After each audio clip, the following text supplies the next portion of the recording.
Welcome back students. हमने last lecture में जो चैप्टर कंसीडर किया था वो चैप्टर का नाम था स्टेक होल्डर्स। आज के लेक्चर में, आज के वीडियो में हम लोग कौन सा चैप्टर पढ़ने वाले हैं? Marketing and sales.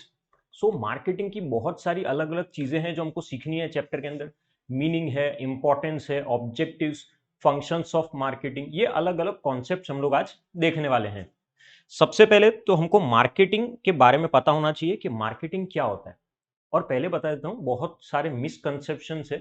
एक कॉमन मिसकंसेप्शन मैंने देखा है, किसी को भी पूछते हैं मार्केटिंग का मतलब क्या होता है, तो वो बोलता है सर मार्केटिंग का मतलब होता है एडवर्टाइजिंग। नहीं, मार्केटिंग अलग है, एडवर्टाइजिंग अलग चीज है। हम लोग इस चैप्टर में फोकस किसके ऊपर कर रहे हैं? मार्केटिंग के ऊपर कर रहे हैं। और जब हम लोग मार्केटिंग के ऊपर फोकस करेंगे तो मार्केटिंग में भी दो अलग अलग अप्रोच है। एक है traditional approach and second one is the modern approach. दो अलग अलग अप्रोच पढ़ रहे हैं हम लोग। सबसे पहले जब मैं ट्रेडिशनल अप्रोच की बात करता हूं, ट्रेडिशनल अप्रोच के अंदर हमको बोला गया है कि मार्केटिंग का मतलब है फिजिकल एक्टिविटीज, मतलब movement of goods from the producer to the consumer. Producer से कंज्यूमर तक मैं गुड्स लेके जा रहा हूं, उसके बीच में हमने जो भी एक्टिविटीज परफॉर्म की है वो सभी एक्टिविटीज क्या है? बेसिकली तो मार्केटिंग है। यानी प्रोड्यूसर से कंज्यूमर तक लेके जाने में, गुड्स को लेके जाने में कोई भी एक्टिविटी परफॉर्म की हो, बैंकिंग है, ट्रांसपोर्टेशन है, वेयर हाउसिंग है, प्राइसिंग है, ये सब कुछ क्या है? मार्केटिंग है। दूसरा, मॉडर्न अप्रोच। जब हम लोग मॉडर्न अप्रोच की बात करते हैं तो मॉडर्न अप्रोच के अंदर बहुत सिंपल चीज बोली है कि हम लोग यहाँ पे कस्टमर सेटिस्फेक्शन के ऊपर फोकस करते हैं। और इसीलिए मार्केटिंग प्रोडक्शन से पहले ही शुरू हो जाती है। सर प्रोडक्शन से पहले कैसे शुरू हो सकती है? तो बहुत सिंपल चीज है। पहले तो कस्टमर की नीड्स को आइडेंटिफाई करना है कि कस्टमर की नीड्स क्या है। उसके हिसाब से हम लोग प्रोडक्ट बनाएंगे, सेल करेंगे, और उसके बाद आफ्टर सेल सर्विस प्रोवाइड करेंगे। मतलब marketing starts before production and it does not end with the sale. मतलब प्रोडक्ट सेल करने के बाद भी हम लोग मार्केटिंग करते हैं, जैसे हम लोग आफ्टर सेल सर्विस प्रोवाइड कर सकते हैं, या कोई भी चीज हो सकती है। तो याद रखेंगे, मॉडर्न अप्रोच के अंदर मार्केटिंग स्टार्ट कब हो रही है? Before production. क्या एंड हो रही है? नहीं, सेल्स के बाद भी हम लोग मार्केटिंग एक्टिविटी कहीं ना कहीं कंटिन्यू करते हैं। तो दो अलग अलग अप्रोच याद रखेंगे। The first one is the traditional approach and second one is the modern approach. अब फीचर्स देखते हैं, मार्केटिंग के फीचर्स देखेंगे तो थोड़ी सी ज्यादा क्लैरिटी आएगी, जिसमें सबसे फर्स्ट पॉइंट हमें बोला है concern with the movement of goods. हमने अभी अभी देखा था कि मार्केटिंग में हमारा फोकस क्या है कि गुड्स मूव कर रहे हैं कहां से? From producers to consumers. यानी गुड्स को हम लोग प्रोड्यूसर से कंज्यूमर तक लेके जाने वाले हैं, क्योंकि जो कंज्यूमर्स है वो अलग अलग जगह पे स्प्रेड है, स्कैटर्ड एरियाज में सिचुएटेड है। तो उस वजह से हम लोग क्या कर रहे हैं? मार्केटिंग एक्टिविटी परफॉर्म कर रहे हैं। गुड्स को कहां तक पहुंचाना चाहते हैं? कंज्यूमर तक पहुंचाना चाहते हैं। Second one is customer oriented. Basically marketing क्या है? हमेशा कस्टमर ओरिएंटेड। किसके ऊपर फोकस कर रहे हैं? Satisfaction of the customer. Customer की नीड्स को हम लोग, प्रेफरेंसेस को पहले आइडेंटिफाई करते हैं और उस चीज को फिर हम लोग सेटिस्फाई करते हैं। हमारा जो फोकस है वो कस्टमर के ऊपर है। Marketing starts, that is begins with the customer and also ends with the customer. शुरू भी कस्टमर से करेंगे और खत्म भी कस्टमर से ही करेंगे। Marketing is a function. Marketing क्या है? फंक्शन है। बहुत सारी अलग अलग एक्टिविटीज से रिलेटेड है ये, जिसके अंदर हम लोग देखेंगे प्रोडक्ट प्लानिंग करते हैं, डेवलपमेंट करेंगे, प्राइसिंग है, पैकेजिंग है, एडवर्टाइजिंग है, सेलिंग है। ये इतनी सारी अलग अलग चीजें हम लोग परफॉर्म करते हैं मार्केटिंग के टाइम पे। Marketing is a function. Next one is creation, creates utility in goods. अब याद रखना, यूटिलिटी हमने बहुत बार पढ़ा हुआ है। यूटिलिटी का मतलब सिंपल लैंग्वेज में क्या मतलब होता है? Satisfaction. Marketing creates utility. Marketing अलग अलग तरह की यूटिलिटी क्रिएट कर रही है, जैसे कि सबसे फर्स्ट बोला है प्लेस यूटिलिटी, सेकंड बोला है टाइम यूटिलिटी, एंड थर्ड बोला है पोजेशन यूटिलिटी। जब मैं प्लेस यूटिलिटी की बात करता हूं तो प्लेस यूटिलिटी का मतलब होता है carrying goods from one place to another. और कहां से कहां पे लेके जा रहे हैं? तो ऑब्वियस बात है, जहां पे गुड्स प्लेंटी है, मतलब अच्छे खासे क्वांटिटी में है, वहां से कहां पे लेके जाऊंगा? जहां पर गुड्स की स्केर्सिटी है। हम लोगों ने पहले के लेक्चर्स में एक एग्जांपल देखा हुआ है। से फॉर एग्जांपल हम लोग अगर सैंड को बीच से कंस्ट्रक्शन साइट पे लेके जा रहे हैं तो ये क्या है? Place utility. Carrying the goods from place of plenty to the place of scarcity. Second is time utility. Time utility का मतलब होता है कि गुड्स, जब एक्चुअल में गुड्स की रिक्वायरमेंट है तब हम लोग गुड्स को क्या करने वाले हैं? सप्लाई करने वाले हैं। तब तक गुड्स को क्या करके रखेंगे? स्टोर करके रखेंगे। वो क्या है? Time utility. Third is possession utility. Possession का मतलब क्या होता है, से फॉर एग्जांपल अभी मेरे पास कोई पर्टिकुलर प्रोडक्ट है, तो पोजेशन मेरे पास है, इवन दो ओनरशिप किसी और की हो। अभी हम लोग किसकी बात कर रहे हैं, पोजेशन की। अगर मेरे पास कॉमर्स की बुक है, अभी मैं एक बुक सेलर हूं, अगर बुक सेलर के पास कॉमर्स की बुक है ना, तो शायद इतनी ज्यादा यूटिलिटी नहीं होती। लेकिन वही अगर मैं किसी स्टूडेंट को सेल करूं, तो स्टूडेंट के पास ऑब्वियस बात है, जैसे ही वो बुक जाएगी, पोजेशन किसके पास है, अब स्टूडेंट के पास है। क्या क्रिएट हो रहा है, पोजेशन यूटिलिटी। तो याद रखेंगे, मार्केटिंग की वजह से अलग अलग यूटिलिटी क्रिएट होती है, that is place utility, time utility and possession utility. Next, marketing is goal oriented. Marketing क्या है, गोल ओरिएंटेड है। गोल अचीव कर रहे हैं, दोनों जन को सेटिस्फाई करेंगे, बायर्स को भी सेटिस्फाई करने वाले हैं और साथ साथ में सेलर को भी। बायर को कैसे सेटिस्फाई करें, तो ऑब्वियस बात है, उनकी जो वांट्स है, नीड्स है, वो सेटिस्फाई हो रही है, अच्छी क्वालिटी के गुड्स मिल रहे हैं।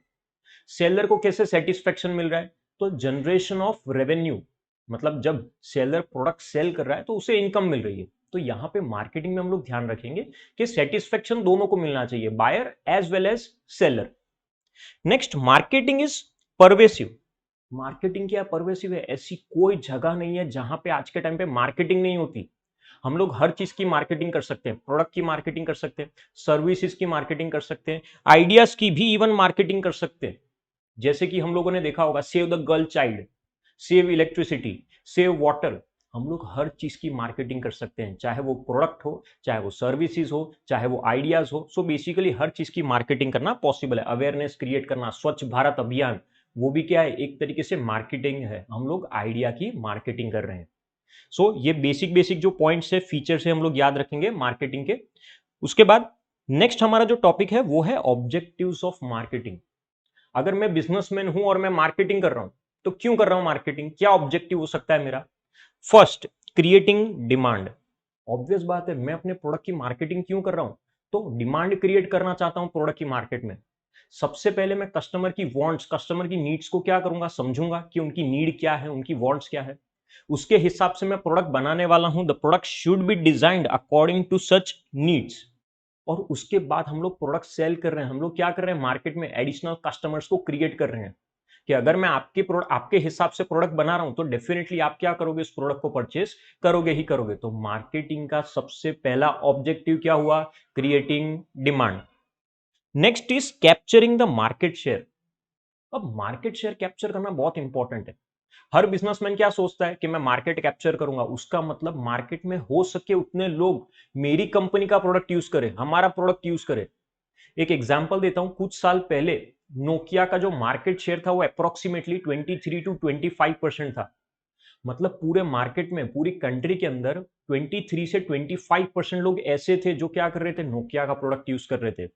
और अगर हम लोगों को मार्केट कैप्चर करना है, तो मार्केट कैप्चर करने के लिए अलग अलग टेक्निक्स यूज करनी है। जैसे सेल्स प्रमोशन टेक्निक हो सकती है, एडवर्टाइजमेंट हो सकती है। ऐसी किसी भी चीज के थ्रू हम लोग मार्केटिंग करेंगे और मार्केट को कैप्चर करेंगे।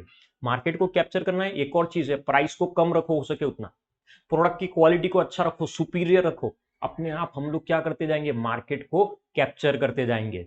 तो सेकंड ऑब्जेक्टिव हमारा है capturing the market share. Third point, build goodwill. Goodwill का मतलब क्या होता है, रेपुटेशन।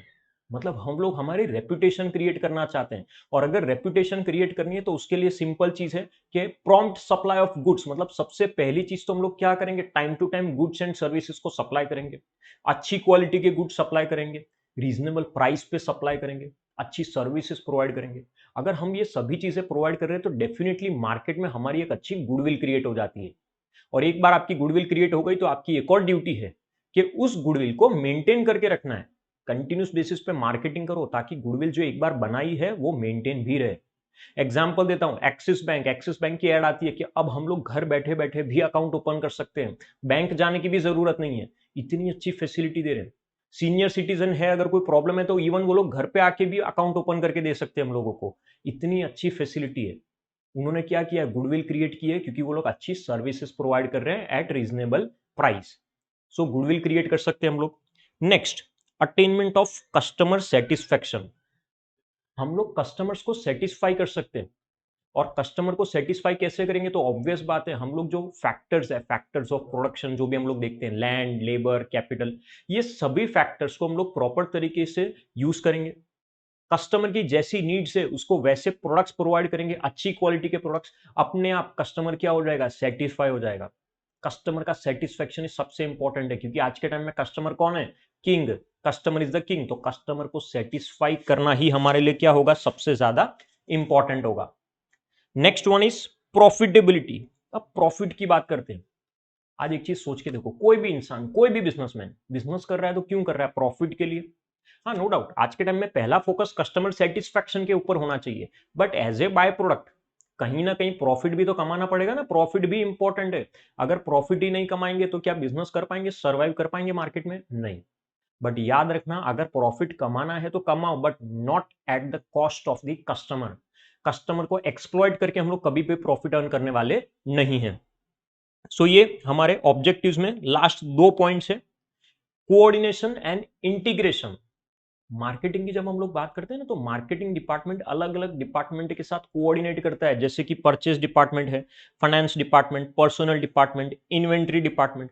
इन सभी के साथ अगर हम लोग कोऑर्डिनेट करते हैं, इंटीग्रेट करते हैं, तब जाके हमारा बिजनेस स्मूथली चल सकता है, प्रॉस्पर कर सकता है, ग्रो कर सकता है। And last one is service to the society. हम लोग सोसाइटी को सर्विस प्रोवाइड करने वाले हैं, मतलब हम लोग सोसाइटी को अच्छी क्वालिटी के गुड्स प्रोवाइड करेंगे, and that too at a reasonable price. Plus एक और चीज है, हम लोग एम्प्लॉयमेंट एवेन्यूज ओपन करते हैं, मतलब बहुत सारे लोगों को जॉब मिलती है मार्केटिंग की वजह से। बाइजूस बाइजूस अभी बहुत मार्केटिंग कर रहा है, और मार्केटिंग के लिए वो लोग सेल्स फोर्स को, बिजनेस डेवलपमेंट एग्जीक्यूटिव से सबको अपॉइंट कर रहे हैं। तो बेसिकली मार्केटिंग कर रहे हैं वो लोग, लेकिन उसकी वजह से बेनिफिट किसको हो रहा है, सोसाइटी को, क्योंकि एम्प्लॉयमेंट अपॉर्चुनिटीज भी क्रिएट हो रही है। तो याद रखेंगे ये हमारे ऑब्जेक्टिव्स है, ऑब्जेक्टिव्स ऑफ मार्केटिंग। नेक्स्ट, अब यहां तक पहले क्लियर होना चाहिए, हमने पहले मार्केटिंग का मीनिंग पढ़ा, याद रखेंगे traditional approach and modern approach. उसके बाद हमने क्या देखा था, फीचर्स ऑफ मार्केटिंग। फीचर्स के बाद क्या देखा, ऑब्जेक्टिव्स ऑफ मार्केटिंग। अब नेक्स्ट टॉपिक हमारा वो है इंपॉर्टेंस ऑफ मार्केटिंग। मार्केटिंग क्यों इंपॉर्टेंट है। First point, marketing widens the market. Marketing की वजह से सबसे पहली चीज क्या होती है कि हम लोग मार्केट को एक्सपांड कर रहे हैं, नई डिमांड क्रिएट हो रही है, नए नए कस्टमर्स, नए एरियाज एक्सप्लोर हो रहे हैं, जहां पे हम लोग हमारा प्रोडक्ट क्या कर सकते हैं, सेल कर सकते हैं। मार्केट जितना वाइड होता जाएगा, जितना हम लोग प्रोडक्ट को सेल करेंगे, उतना ही हमारा प्रॉफिट भी क्या होगा, इंक्रीज होगा, क्योंकि प्रोडक्शन बढ़ेगा तो प्रॉफिट भी बढ़ेगा। Next is facilitates the change of ownership. हमने अभी अभी कुछ देर पहले पढ़ा था कि अलग अलग तरह की यूटिलिटी क्रिएट होती है, जैसे कि टाइम यूटिलिटी है, प्लेस यूटिलिटी है, पोजेशन यूटिलिटी है। दोनों को ही बेनिफिट मिल रहा है। और पोजेशन यूटिलिटी, मैंने बुक का एग्जांपल दिया था, बुक सेलर के पास है तो शायद इतनी यूटिलिटी नहीं होती, लेकिन स्टूडेंट के पास है तो यूटिलिटी ज्यादा होगी। क्या क्रिएट हो रही है, पोजेशन यूटिलिटी। ओनरशिप भी चेंज हो जाएगी। इवन अगर आप लोगों ने बुक परचेस कर ली है तो ओनरशिप किसकी है, आप लोगों की है। तो बेसिकली यहां पे क्या हो रहा है, ओनरशिप भी चेंज हो रही है, किसके थ्रू, मार्केटिंग के through. Marketing helps in the optimum utilization of resources. मतलब मार्केटिंग की मदद से हम लोग रिसोर्सेज को प्रॉपर तरीके से यूटिलाइज कर सकते हैं। कैसे, मार्केटिंग की वजह से सबसे पहले हमारा जो एरिया है वो वाइड हो जाता है, हम लोग बहुत सारे एरिया में हमारे प्रोडक्ट को सेल कर सकते हैं। मतलब हम लोग जो रिसोर्सेज पहले प्रॉपर तरीके से यूटिलाइज नहीं थे ना, उसको भी अब प्रॉपर तरीके से यूटिलाइज कर सकते हैं। और जितना ज्यादा हम लोग प्रोडक्ट्स को या फैक्टर्स को प्रॉपर तरीके से यूटिलाइज करेंगे, हमारी जो टोटल कॉस्ट है वो क्या होते जाती है, रिड्यूस होते जाती है। Optimum use of resources reduces the total cost per unit. Next, marketing accelerates the related activities. Marketing की वजह से किस चीज को और बेनिफिट मिलता है, तो रिलेटेड एक्टिविटीज को। आज मार्केटिंग एक्टिविटी जितनी परफॉर्म करते हैं ना, तो साथ साथ में और भी चीजें चाहिए हमको, जैसे कि बैंकिंग है, ट्रांसपोर्ट है, इंश्योरेंस, वेयर हाउसिंग। क्या ये सब चीजों के बिना आज के टाइम में बिजनेस हो सकता है, नहीं, सोच भी नहीं सकते हम लोग। तो मार्केटिंग के साथ साथ दूसरी एक्टिविटीज भी क्या होने लगती है, बढ़ने लग जाती है। Next, marketing increases the national income. Marketing की वजह से नेशनल इनकम बढ़ती है, कैसे, मार्केटिंग की वजह से प्रोडक्शन बढ़ेगा, प्रोडक्शन बढ़ेगा, लोगों का इन्वेस्टमेंट बढ़ रहा है, उसका मतलब कंट्री में नेशनल इनकम भी क्या हो रही है, बढ़ रही है। हमने पढ़ा हुआ है GDP, gross domestic product, value of all goods and services produced with in the country in a particular year. तो जितना ज्यादा प्रोडक्शन होगा, उतना ही कंट्री में नेशनल इनकम भी क्या होने लगेगी, बढ़ने लगेगी। Next, marketing raises the standard of living. Marketing की वजह से क्या हो रहा है, स्टैंडर्ड ऑफ लिविंग बढ़ रहा है लोगों का। बहुत सिंपल चीज है आज के टाइम में, सोच के देखो, चाहे वो नेसेसरी गुड्स हो, कंफर्ट हो, लग्जरी हो, कोई भी चीज अगर मैं लोअर प्राइस पे प्रोवाइड करता हूं, वो भी अच्छी क्वालिटी की चीज है, तो सोसाइटी में जितने भी लोग हैं उन सभी लोगों का स्टैंडर्ड ऑफ लिविंग क्या होने लगेगा, इंक्रीज होने लगेगा। So marketing raises the standard of living. Next, marketing provides the gainful employment opportunities. Marketing की वजह से अभी अभी हमने देखा था कि मार्केटिंग की वजह से क्या होती है, एम्प्लॉयमेंट अपॉर्चुनिटीज क्रिएट होती है। कौन सा एग्जांपल दिया था मैंने, बायजूस वाला एग्जांपल दिया था। वो जितना ज्यादा एक्सपांड हो रहा है उतनी ज्यादा एम्प्लॉयमेंट अपॉर्चुनिटी क्रिएट हो रही है, लोगों को जॉब अपॉर्चुनिटी मिल रही है। तो मार्केटिंग की वजह से हमेशा एम्प्लॉयमेंट अपॉर्चुनिटी मिलती है, सोसाइटी में बेनिफिट मिलेगा। Next, marketing stabilises the economic condition. Marketing की वजह से ना इकोनॉमिक कंडीशन स्टेबल रहती है। डिमांड और सप्लाई को मैच कर सकते हैं हम लोग, यानी जितनी मार्केट में डिमांड है ना, एग्जैक्टली उतना ही हम लोग क्या कर सकते हैं, सप्लाई कर सकते हैं। और अगर डिमांड और सप्लाई सेम रहेगा ना, तो एक चीज याद रखना, जो प्राइस है वो भी क्या होंगे, स्टेबल ही होंगे। प्राइस में एज सच बहुत ज्यादा फ्लक्चुएशन आएगा नहीं। तो मार्केटिंग की वजह से इकोनॉमिक कंडीशंस क्या रहती है, स्टेबल। आई होप यहां तक पहले सभी को क्लियर हो रहा है। Next, marketing acts as a basis for decision making. अगर डिसीजन लेना है ना, तो भी मार्केटिंग इंपॉर्टेंट है।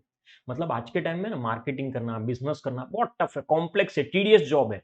तो मार्केटिंग करने के लिए बहुत सारे डिसीजन लेने हम लोगों को, जैसे कि mechanism to decide which, how, when and how much to produce. क्या प्रोड्यूस करना है, कैसे प्रोड्यूस करना है, कब प्रोड्यूस करना है, कितनी क्वांटिटी में प्रोड्यूस करना है, ये सब कुछ कब डिसाइड कर सकते हैं, जब हम लोग प्रॉपर तरीके से मार्केटिंग एक्टिविटी को परफॉर्म करेंगे। मार्केटिंग एक्टिविटी प्रॉपर होगी तो ये सभी एक्टिविटीज को भी हम लोग प्रॉपर तरीके से क्या कर सकते हैं, परफॉर्म कर सकते हैं। And last point, marketing provides maximum satisfaction of human wants. Sir ये तो चैप्टर के स्टार्टिंग से पढ़ रहे हैं हम लोग कि मार्केटिंग की वजह से क्या हो रहा है, ह्यूमन वांट्स को सेटिस्फाई कर सकते हैं, अच्छे प्रोडक्ट्स प्रोवाइड कर सकते हैं, कस्टमर को नॉलेज प्रोवाइड कर सकते हैं, उनको एडुकेट कर सकते हैं, अवेयरनेस क्रिएट कर सकते हैं, उनको अट्रैक्ट कर सकते हैं। ल्योर करना, अट्रैक्ट करना कि भाई आप लोग इस प्रोडक्ट को परचेस करो क्योंकि ये प्रोडक्ट क्या है, बेस्ट है। लोगों को एडुकेट कैसे कर सकते हैं, अवेयरनेस कैसे क्रिएट कर सकते हैं। टीवी पे देखना, ऐड आती है बहुत बार, जागो ग्राहक जागो। हम लोग जब भी कोई प्रोडक्ट परचेस करने जाते हैं तो हमको बिल परचेस करना चाहिए, आईएसआई मार्क परचेस कर देखना चाहिए, हॉल मार्क देखना चाहिए। तो बेसिकली अवेयरनेस और वो सब भी हम लोग मार्केटिंग के थ्रू क्रिएट कर सकते हैं। सो यहां तक सभी को क्लियर होना चाहिए। पहले यहां तक किसी को भी कोई डाउट, अगर किसी को कोई भी डाउट है तो आप लोग डेफिनेटली मुझे कांटेक्ट कर सकते हैं, मैंने अपना कांटेक्ट नंबर ऑलरेडी शेयर किया हुआ है। नेक्स्ट, अब ये सबसे इंपॉर्टेंट टॉपिक है बोर्ड के पर्पज से। बोर्ड में बहुत बार ये क्वेश्चन पूछा जाता है, फंक्शंस ऑफ मार्केटिंग। 10th में क्या, इवन 12th में भी रिपीट वापस से आप लोग ये पूरा चैप्टर पढ़ने वाले हैं, और ये टॉपिक वहां पर भी उतना ही इंपॉर्टेंट है कि अगर हम लोग मार्केटिंग करते हैं तो मार्केटिंग के कौन से फंक्शंस है। सबसे पहले मार्केटिंग रिसर्च। मतलब हम लोग मार्केटिंग करते हैं ना, तो सबसे पहले क्या होता है, मार्केटिंग रिसर्च करते हैं। रिसर्च करना बहुत इंपॉर्टेंट है। मतलब जो मार्केटर है वो रिसर्च करता है, वो क्या पता करेगा, पहले इंफॉर्मेशन कलेक्ट करते हैं कि कस्टमर को कैसे प्रोडक्ट चाहिए, उनकी नीड्स क्या है, उनकी वांट्स क्या है, पहले वो चीज, वो लोग कितनी क्वांटिटी में परचेस करेंगे, कब परचेस करेंगे, कैसी क्वालिटी चाहिए, कितना प्राइस पे करने के लिए तैयार है। ये सभी चीजें हम लोग क्या करते हैं, बेसिकली सर्वे करते हैं, रिसर्च में पता करते हैं। और फिर हम लोग ये भी देखेंगे कि कितना प्रोड्यूस करना है मुझे, कितना स्टोर करके रखूंगा, किस तरीके से डिस्ट्रीब्यूट करूंगा, डिस्ट्रीब्यूट कैसे, होलसेलर के थ्रू, रिटेलर के थ्रू, एजेंट के थ्रू। ये सभी चीजें हम लोग क्या करेंगे, मार्केटिंग रिसर्च में पता करेंगे। उसके बाद मार्केटिंग रिसर्च के बाद नेक्स्ट पॉइंट हमें बोला है प्लानिंग, मार्केट प्लानिंग। हम लोग प्लान कर रहे हैं, सबसे पहले तो हम लोग हमारे क्वांटिटेटिव एंड क्वालिटेटिव गोल के बारे में सोच के रखेंगे। प्रोडक्शन किस तरीके से करना है वो भी सोच के रखेंगे। कौन से मेथड्स के थ्रू हम लोग हमारी सेल्स बढ़ाने वाले हैं, सेल्स प्रमोशन है, एडवर्टाइजमेंट है, पब्लिसिटी है, पर्सनल सेलिंग है, ऐसी कोई भी टेक्निक, जो भी प्रमोशनल टेक्निक्स है, डिस्काउंट ऑफर करना है, कूपन ऑफर करनी है, क्या है, तो हम लोग पहले से क्या करके रखेंगे, प्लानिंग करके रखेंगे, market planning. Next, product planning. पहले किसकी प्लानिंग की थी, मार्केट की। अब किसकी प्लानिंग कर रहे हैं हम लोग, प्रोडक्ट की प्लानिंग कर रहे हैं। So basically product planning. जब हम लोग प्रोडक्ट की प्लानिंग करते हैं तो सबसे पहले हम लोग ये देखेंगे कि क्वालिटी स्टैंडर्ड्स, क्या क्वालिटी मेंटेन करके रखनी है, हम लोग शेप क्या रखेंगे, डिजाइन क्या रखेंगे, किस तरीके से हम लोग प्रोडक्ट को पैक करने वाले हैं, कौन से अलग अलग मॉडल्स है, वो सभी चीजें हम लोग क्या करते हैं, बेसिकली डिजाइन डिसाइड करते हैं। किसके अंदर, प्रोडक्ट प्लानिंग के अंदर। सो बेसिकली प्रोडक्ट प्लानिंग की जब बात होती है तो प्रोडक्ट से रिलेटेड हर चीज हम लोग क्या करेंगे, एडवांस में डिसाइड करेंगे। Next is buying and assembling. दो अलग अलग पार्ट है, पहले हम लोग पढ़ेंगे बाइंग, फिर हम लोग पढ़ेंगे असेंबलिंग। जब हम लोग बाइंग की बात करते हैं, बहुत सिंपल चीज है, किसी भी चीज को परचेस करना। किस चीज को परचेस कर सकते हैं? कोई भी चीज, raw material, semi finished goods, finished goods, कोई भी चीज को हम लोग क्या करेंगे? परचेस करेंगे। परचेस किससे कर सकते हैं? होलसेलर किससे परचेस करता है? मैन्युफैक्चरर से। रिटेलर किससे परचेस करता है? होलसेलर से। तो बेसिकली हम लोग क्या देख रहे हैं? बाइंग फंक्शन देख रहे हैं कि कहीं ना कहीं कोई भी किसी और से परचेस करता है। दूसरी चीज असेंबलिंग। जब हम लोग असेंबलिंग की बात करते हैं तो असेंबलिंग का मतलब होता है एक जगह पे गुड्स को पहले लेके आना, असेंबल करना, इकट्ठा करना एक जगह पे। Assembling involves collection of goods. अलग अलग जगह से हम लोग गुड्स को क्या करते हैं? पहले एक जगह पे इकट्ठा करते हैं और फिर वहां से हम लोग गुड्स को आसानी से क्या कर सकते हैं? सेल कर सकते हैं, डिस्पैच कर सकते हैं। पहले यहां तक के फंक्शंस क्लियर होने चाहिए। अभी तक हमने 4 अलग अलग फंक्शंस देखे हैं। सबसे पहले market research, second market planning, third product planning, fourth buying and assembling. हमारे 4 फंक्शंस हुए। Next standardization and grading. Again 2 part है अलग अलग। सबसे पहले हम लोग देखेंगे स्टैंडर्डाइजेशन और बाद में हम लोग देखेंगे ग्रेडिंग। जब मैं स्टैंडर्डाइजेशन की बात करता हूं तो स्टैंडर्डाइजेशन का मतलब होता है मेंटेनिंग द क्वालिटी स्टैंडर्ड्स। जो भी प्रोडक्ट हम लोग सेल कर रहे हैं उसके अंदर क्या होना चाहिए? यूनिफॉर्मिटी होनी चाहिए। यूनिफॉर्मिटी मेंटेन करके रखेंगे। आज चाहे वो प्रोडक्ट की क्वालिटी हो, उसकी पैकिंग हो, किसी भी चीज में हो। आप लोग कभी मैकडोनल्ड्स में जाओ, मैकडी का अगर बर्गर आपने देखा है, कभी भी आप खाते हो, तो हमेशा उसकी जो क्वालिटी होती है ना वो यूनिफॉर्म होती है। एक साल पहले गए थे या अभी गए थे, हमेशा उसका जो बर्गर है उसकी जो क्वालिटी है ना वो सेम टू सेम रहती है, थोड़ा भी डिफरेंस नहीं आता। कभी देखना, shape, size, colour, design, everything, हर एक चीज सेम है। वो स्टैंडर्डाइजेशन है, उसी की वजह से उसका प्रोडक्ट सेल होता है। Second is grading. जब मैं ग्रेड की बात करता हूं तो बेसिकली हम लोग प्रोडक्ट को क्या कर रहे हैं? क्लासिफाई कर रहे हैं। क्लासिफिकेशन ऑफ द प्रोडक्ट किसी भी चीज पे हो सकता है, क्वालिटी के बेस पे हो सकता है, साइज के बेस पे हो सकता है, किसी भी चीज पे। कस्टमर जब कोई प्रोडक्ट परचेस करता है ना तो ग्रेडिंग के बेस पे आसानी से प्रोडक्ट को परचेस कर सकता है। इवन हम लोगों ने टी देखी है तो टी के अंदर भी अलग अलग ग्रेड हो सकते हैं, जैसे रेड लेबल टी है, ग्रीन लेबल टी है। कोई भी चीज, किसी भी प्रोडक्ट में अगर हमको ग्रेडिंग करनी है तो हम लोग आसानी से क्या कर सकते हैं? ग्रेडिंग कर सकते हैं। Next branding. अब ब्रांड की बात की है तो ब्रांड, हम लोग किसी भी चीज को ब्रांड बना सकते हैं। Name, sign, symbol, colour, design, किसी भी चीज को। और मैं ब्रांड क्यों बना रहा हूं? तो मैं अपने प्रोडक्ट को डिस्टिंग्विश करना चाहता हूं फ्रॉम दी कॉम्पिटिटर्स प्रोडक्ट, कि भाई मेरा प्रोडक्ट अलग है, कॉम्पिटिटर का प्रोडक्ट अलग है। उस चीज की वजह से हम लोग क्या कर रहे हैं? ब्रांड क्रिएट कर रहे हैं। कस्टमर जब प्रोडक्ट देखे तो उसको पता चलना चाहिए कि ये प्रोडक्ट किसका है। ब्रांड क्रिएट करना बहुत इंपॉर्टेंट है। सिंपल एग्जांपल है, टाटा इंडिका है, मारुति सुजुकी है, ये इन लोगों ने क्या किया है? अपनी एक ब्रांड क्रिएट की है। Next product pricing.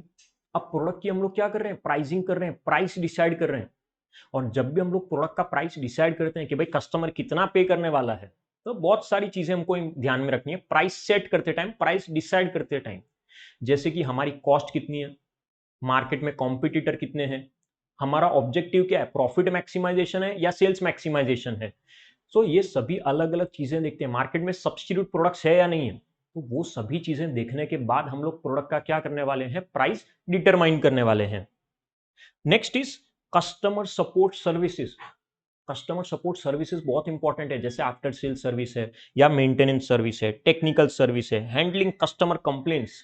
ये सब इंपॉर्टेंट है। इन सब चीजों के ऊपर भी ध्यान देना होगा। क्यों? क्योंकि कस्टमर क्या है? स्टार्टिंग में ही देखा था, king. Customer is the king, और उसकी वजह से हम लोग कस्टमर्स को हो सके उतनी अच्छी सर्विसेज क्या करेंगे? प्रोवाइड करेंगे। Next function storage and warehousing. Warehouse मतलब बेसिकली यहाँ पे गोडाउन जैसी बात की है, स्टोरेज की बात की है कि हम लोग प्रोडक्ट को क्या करने वाले हैं? स्टोर करने वाले हैं। कुछ चीजें ऐसी होती है ना जो बना तो लिए, अभी प्रोड्यूस तो कर लिया, but through out the year हम उसको सेल नहीं कर सकते, स्टोर करके रखते हैं। ऑफ सीजन में हम लोग क्या करेंगे? स्टोर करके रखेंगे, और जब डिमांड अराइज होगी तब मार्केट में हम उसको क्या करने वाले? सेल करने वाले। जब मैं वेयर हाउस की बात करता हूं तो वेयर हाउस भी अलग अलग तरह के वेयर हाउसेज होते हैं। जैसे एक होता है प्राइवेट वेयर हाउस, एक होता है public warehouse. Cold storage warehouse भी होता है, जैसे फ्रूट्स वेजिटेबल्स के लिए कोल्ड स्टोरेज है। बॉन्डेड वेयर हाउस है, ड्यूटी पेड वेयर हाउस है। तो अलग अलग तरह के वेयर हाउसेज है। गुड्स के ऊपर डिपेंड करता है कि हम लोग गुड्स को कहां पे, कौन से वेयर हाउस में क्या करने वाले हैं? स्टोर करने वाले हैं। Next is transportation.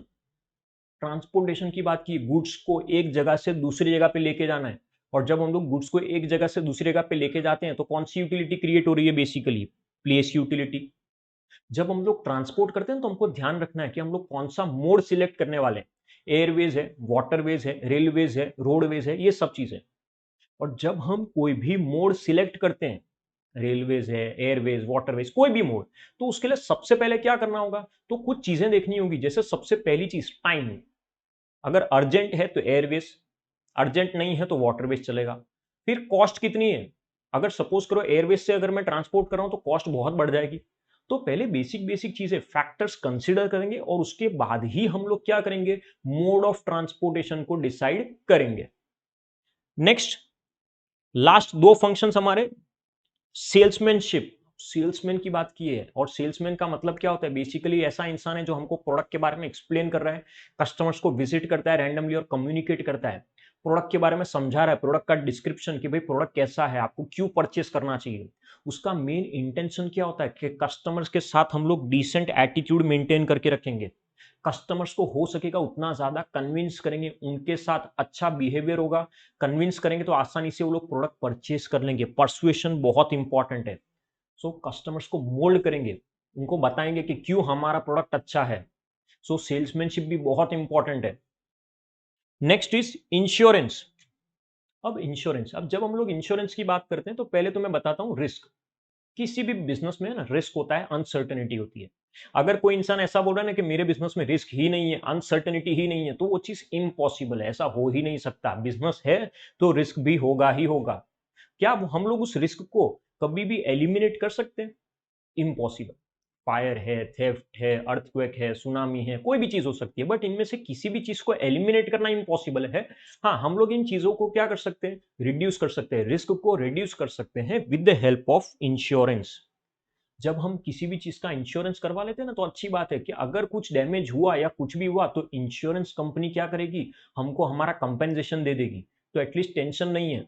किसी भी तरह का रिस्क हो सकता है, जैसे हम लोग यहाँ देख सकते हैं, fluctuation of price, loss of quality, uncertain economic situation, किसी भी चीज की वजह से रिस्क हो सकता है। तो हमको क्या करवा लेना चाहिए? हमेशा इंश्योरेंस करवा लेना चाहिए प्रोडक्ट का, जो हमारे लिए सबसे ज्यादा इंपॉर्टेंट है। सो हम लोग ध्यान रखेंगे। यहां तक हमने कवर किया है फंक्शंस ऑफ मार्केटिंग। याद रखना, बहुत इंपॉर्टेंट क्वेश्चन है, बोर्ड में पूछ सकते हैं। तो ये क्वेश्चन कोई भी छोड़ के नहीं जाएगा, और जितने भी पॉइंट्स पढ़े सारे पॉइंट्स, कोई ऐसा बोले सर इसमें से हम लोग 5 पॉइंट पढ़ ले तो चलेगा, नहीं चलेगा। सारे के सारे पॉइंट्स कंपल्सरीली क्या करने हैं? पढ़ने पड़ेंगे तुम लोगों को। आई होप पहले फंक्शंस ऑफ मार्केटिंग तब सभी सभी लोगों को क्लियर हो रहा होगा। सो फंक्शंस क्लियर होने के बाद अब हम लोग हमारा नेक्स्ट टॉपिक देखने वाले हैं। बहुत इजी टॉपिक है, कॉमन टॉपिक है, वो है प्रोडक्ट। प्रोडक्ट क्या होता है? Simple, it is a bundle of expectations. मतलब कंज्यूमर्स हमसे क्या एक्सपेक्ट करते हैं, उसका पूरा बंडल है। जब कोई भी प्रोडक्ट हम लोग परचेस करते हैं ना, तो हमारी नीड, हमारी जो वांट्स है वो क्या हो जाती है? सेटिस्फाई हो जाती है। प्रोडक्ट क्या है? तो what a seller has to sell and what a buyer has to buy. Seller जो चीज सेल करने वाला है और बायर जो चीज परचेस करने वाला है, उसको हम लोग क्या बोलते हैं? प्रोडक्ट बोलते हैं। प्रोडक्ट हमेशा टेंजिबल होता है, which can be seen and touched. But उस टेंजिबल प्रोडक्ट के साथ कुछ इनटेंजिबल एट्रीब्यूट्स भी होते हैं, जैसे कि पैकेजिंग है, कलर है, प्राइस है, मैन्युफैक्चरर की प्रेस्टीज मतलब गुडविल है। ये सब चीजें इनटेंजिबल एट्रीब्यूट्स में आती है। तो ये सभी चीजें क्या है? प्रोडक्ट का पार्ट है। हम लोग उसके कुछ फीचर्स देखते हैं, थोड़ा ज्यादा क्लियर होगा। फर्स्ट मैंने बोला टेंजिबिलिटी। टेंजिबल प्रोडक्ट क्या है? टेंजिबल चीज है, which can be seen and touched. Touch कर सकते हैं, फील कर सकते हैं प्रोडक्ट को। But it also has intangible attributes. Product के साथ क्या है? इंटेंजिबल एट्रीब्यूट्स है, कुछ सर्विसेज है। प्रोडक्ट परचेस करता हूं ना, तो उसके साथ इंश्योरेंस या बैंकिंग सर्विस या रिपेयरिंग फैसिलिटी आती होगी। मैंने कार परचेस की तो कार के साथ 1 साल का इंश्योरेंस फ्री, या फिर कार परचेस की तो उसमें रिपेयरिंग फैसिलिटियां वो दे रहे हैं कि 1 साल तक हम लोग रिपेयर करके देंगे कुछ भी हुआ तो। ये इनटेंजिबल एट्रीब्यूट्स है। एसोसिएटेड एट्रीब्यूट्स, प्रोडक्ट के साथ कुछ एसोसिएटेड एट्रीब्यूट्स होते हैं। ब्रांड, सबसे पहले प्रोडक्ट परचेस किया है तो उसके साथ ब्रांड नेम तो आने ही वाला है। कलर है, पैकेज है, वारंटी। कोई भी चीज, जैसे अगर से फॉर एग्जांपल आप लोगों ने टेलीविजन परचेस किया, उसके अंदर 4 साल की वारंटी, 4 साल तक कुछ भी हुआ तो वो लोग रिपेयर करके देंगे, ये वारंटी है। एक्सचेंज, प्रोडक्ट ऐसा होना चाहिए जिसकी क्या हो? एक्सचेंज वैल्यू हो, कि जब भी मैं चाहूं तब उसको एक्सचेंज करके सामने कोई और प्रोडक्ट परचेज करूं, और जो ओल्ड प्रोडक्ट है उसकी कुछ भी, भले मिनिमम, बट वैल्यू तो आनी ही चाहिए। And last is customer satisfaction. Obvious बात है, प्रोडक्ट ऐसा होना चाहिए जो कस्टमर की नीड को क्या कर सके, सेटिस्फाई कर सके। तो ये बेसिक बेसिक फीचर्स है प्रोडक्ट के। उसके बाद types of product, types of goods, जिसमें सबसे फर्स्ट है इंडस्ट्रियल गुड्स। जब हम लोग इंडस्ट्रियल गुड्स की बात करते हैं तो इंडस्ट्रियल गुड्स मतलब ऐसे goods which are used for further production of product. इसकी मदद से दूसरे प्रोडक्ट बना सकते हैं, जैसे कि प्लांट एंड मशीनरी। तो प्लांट एंड मशीनरी की एक प्रोडक्ट है, बट ये ऐसा प्रोडक्ट है जिसकी मदद से मैं किसी और प्रोडक्ट को या किसी और गुड्स को बना सकता हूं। रॉ मटेरियल ऐसी चीज है जिसकी मदद से दूसरी चीजों को हम लोग क्या कर सकते हैं, बना सकते हैं। तो ये क्या है, industrial goods used for further production of goods. Next consumer goods. Consumer goods मतलब ये ऐसे गुड्स है which are meant for final consumption, मतलब हम लोग डायरेक्टली उस चीज को क्या कर सकते हैं, कंज्यूम कर सकते हैं, जिसमें कोई फर्दर प्रोसेसिंग नहीं है। अब जब हम कंज्यूमर गुड्स की बात करते हैं ना, तो कंज्यूमर गुड्स के अंदर भी अलग अलग टाइप्स है, जिसमें सबसे पहले हमको बोला है कन्वीनियंस गुड्स।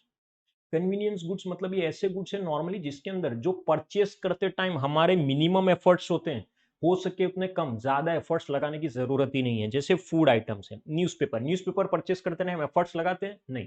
टूथपेस्ट परचेस करते टाइम, नहीं। तो ये ऐसी चीजें हैं जिसको परचेस करने में हमारे एज सच बहुत ज्यादा एफर्ट्स नहीं है।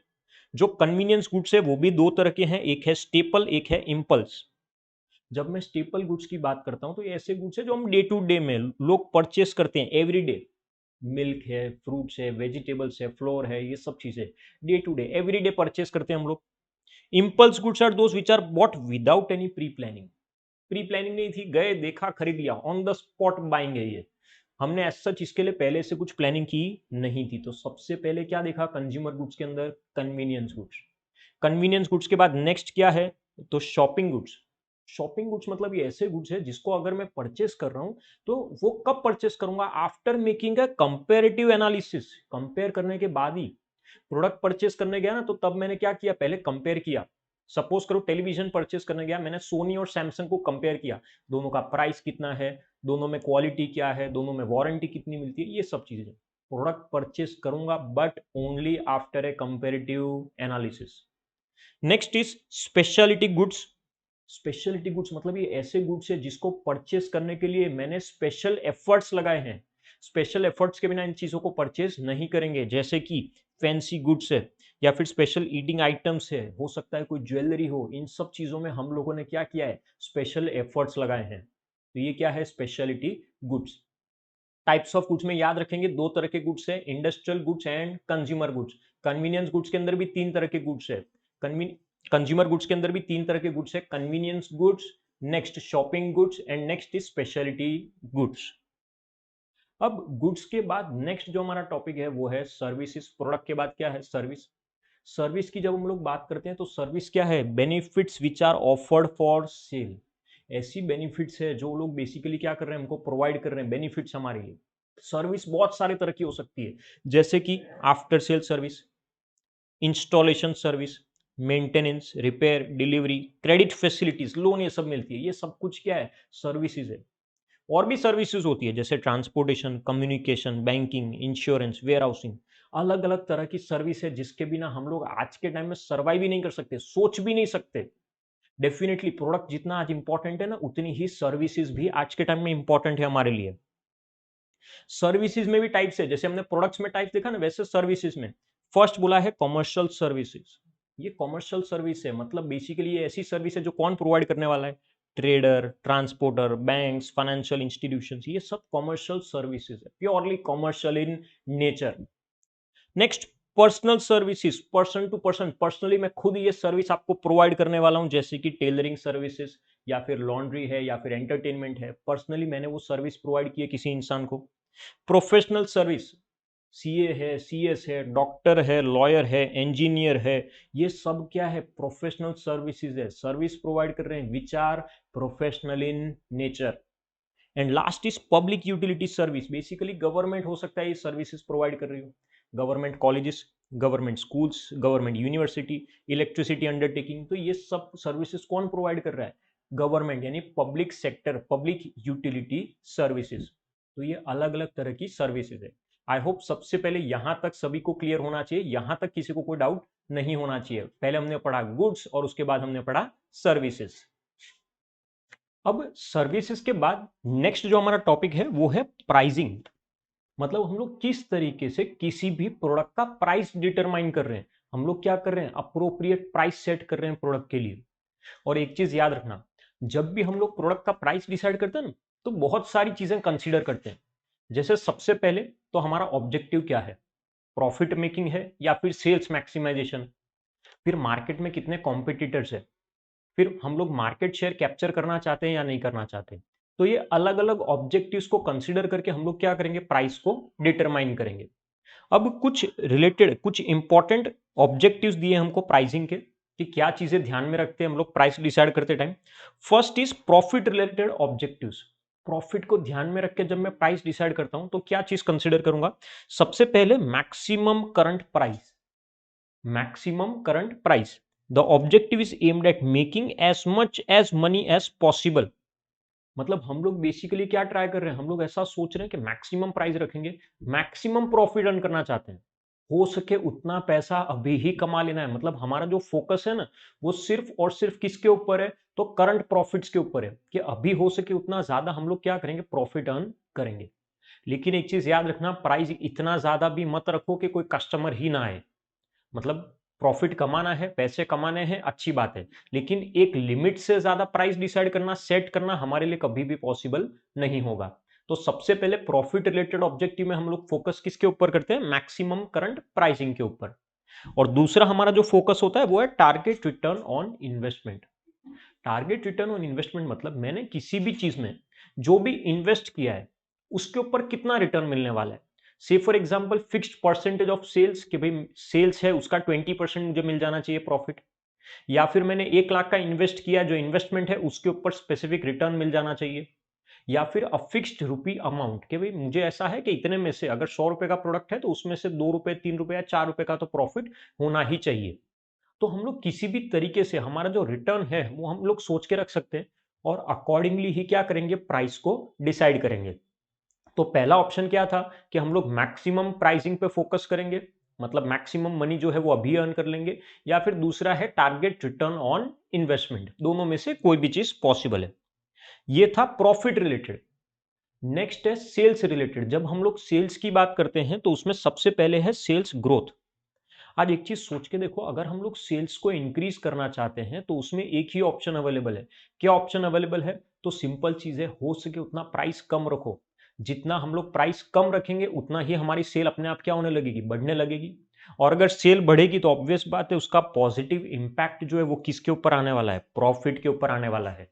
तो जितना ज्यादा हम लोग सेल्स के ऊपर फोकस करेंगे ऑटोमेटिकली हमारी कंपनी का प्रॉफिट भी उतना क्या होने लगेगा, बढ़ने लगेगा। Next is target market share. अब टारगेट मार्केट शेयर रीड करते हैं। A company aims at pricing policy at achieving और maintaining the target market price. मतलब मार्केट में जो प्राइस चल रहा है ना उतना हम लोग मेंटेन करके रखेंगे, ना तो हम लोग उससे ज्यादा प्राइस रखने वाले हैं और ना ही उससे कम रखने वाले, दोनों ही चीजें नहीं है। जितना मार्केट में प्राइस चल रहा है एग्जैक्टली उतना ही प्राइस में क्या करूंगा, मेंटेन करूंगा। Third one, increase in market share. Market share, market capture करना चाहता हूं, और जब मैं मार्केट कैप्चर करना चाहता हूं तो ऑब्वियस बात है प्राइस हम लोग क्या रखेंगे, थोड़ा सा कम रखेंगे। मैंने एक एग्जांपल दिया था कुछ देर पहले, नोकिया। पहले नोकिया ने मार्केट कैप्चर किया हुआ था, 23 to 25% लोग नोकिया के फोन्स यूज करते थे। आज भी अगर मैं ऐसा कुछ करना चाहता हूं तो ऑब्वियस बात है कब कर सकता हूं, जब प्राइस क्या रखूंगा, थोड़ा सा कम रखूंगा, जिसकी मदद से मैं मार्केट को कैप्चर कर सकता हूं। तो ये कुछ सेल्स से रिलेटेड ऑब्जेक्टिव्स है। Next is competition related objective. अब कंपटीशन से रिलेटेड भी कुछ ऑब्जेक्टिव हो सकते हैं, जिसमें सबसे फर्स्ट बोला है टू फेस दी कंपटीशन। आज के टाइम में ना कंपटीशन बहुत ज्यादा है, tough competition, cut throat competition. और अगर कट थ्रोट कंपटीशन है तो हम लोग उस टाइम पे ध्यान रखेंगे प्राइसिंग पॉलिसी इस हिसाब से रखें कि कंपटीशन में सर्वाइव कर सकें, वरना कंपटीशन में सर्वाइव करना हमारे लिए क्या हो जाएगा, tough. Next is to keep the competitors away. Pricing इस तरीके से रखना है कि कॉम्पिटिटर्स हमसे दूर ही रहे। वो बोला जाता है ना, prevention is better than cure. तो ये वैसी ही चीज है कि कॉम्पिटिटर्स के सामने, कॉम्पिटिटर्स को अगर दूर रखना है ना तो प्राइस उस हिसाब से डिसाइड करो। हो सके उतना प्राइस क्या होना चाहिए, कम होना चाहिए, तो अपने आप कॉम्पिटिटर्स दूर ही रहेंगे, मैं स्ट्रांगली क्या कर सकता हूं, उनको फेस कर सकता हूं। अगर प्राइस ज्यादा होगा तो स्ट्रांगली उन्हें फेस करना कभी भी हमारे लिए पॉसिबल नहीं होगा। Next, to achieve the quality leadership by pricing.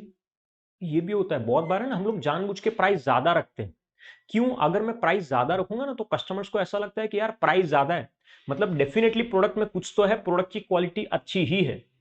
तो अगर ये चीज फॉलो करना चाहते हैं तो भी पॉसिबल है। प्राइस ज्यादा रखो, कस्टमर्स को क्या फील होगा कि प्राइस ज्यादा है मतलब प्रोडक्ट की क्वालिटी अच्छी ही है। Next is to remove the competitors from the market.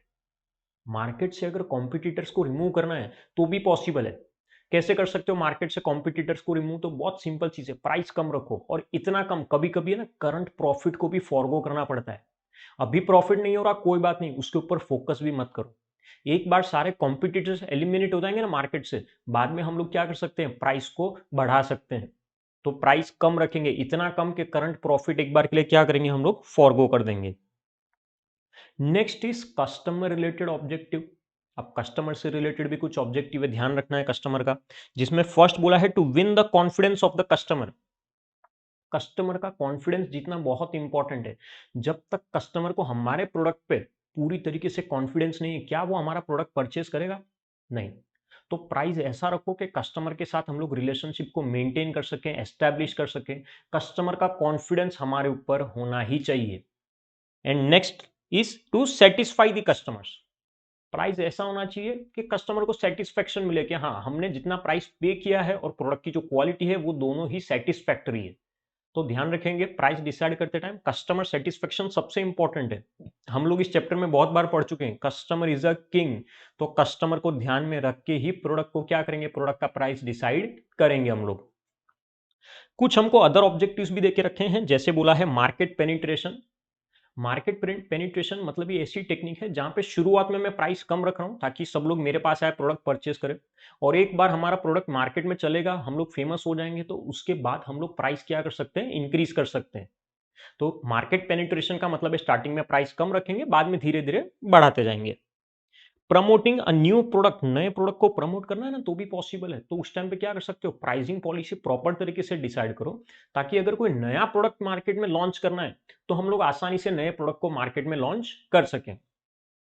Maintaining reputation and image.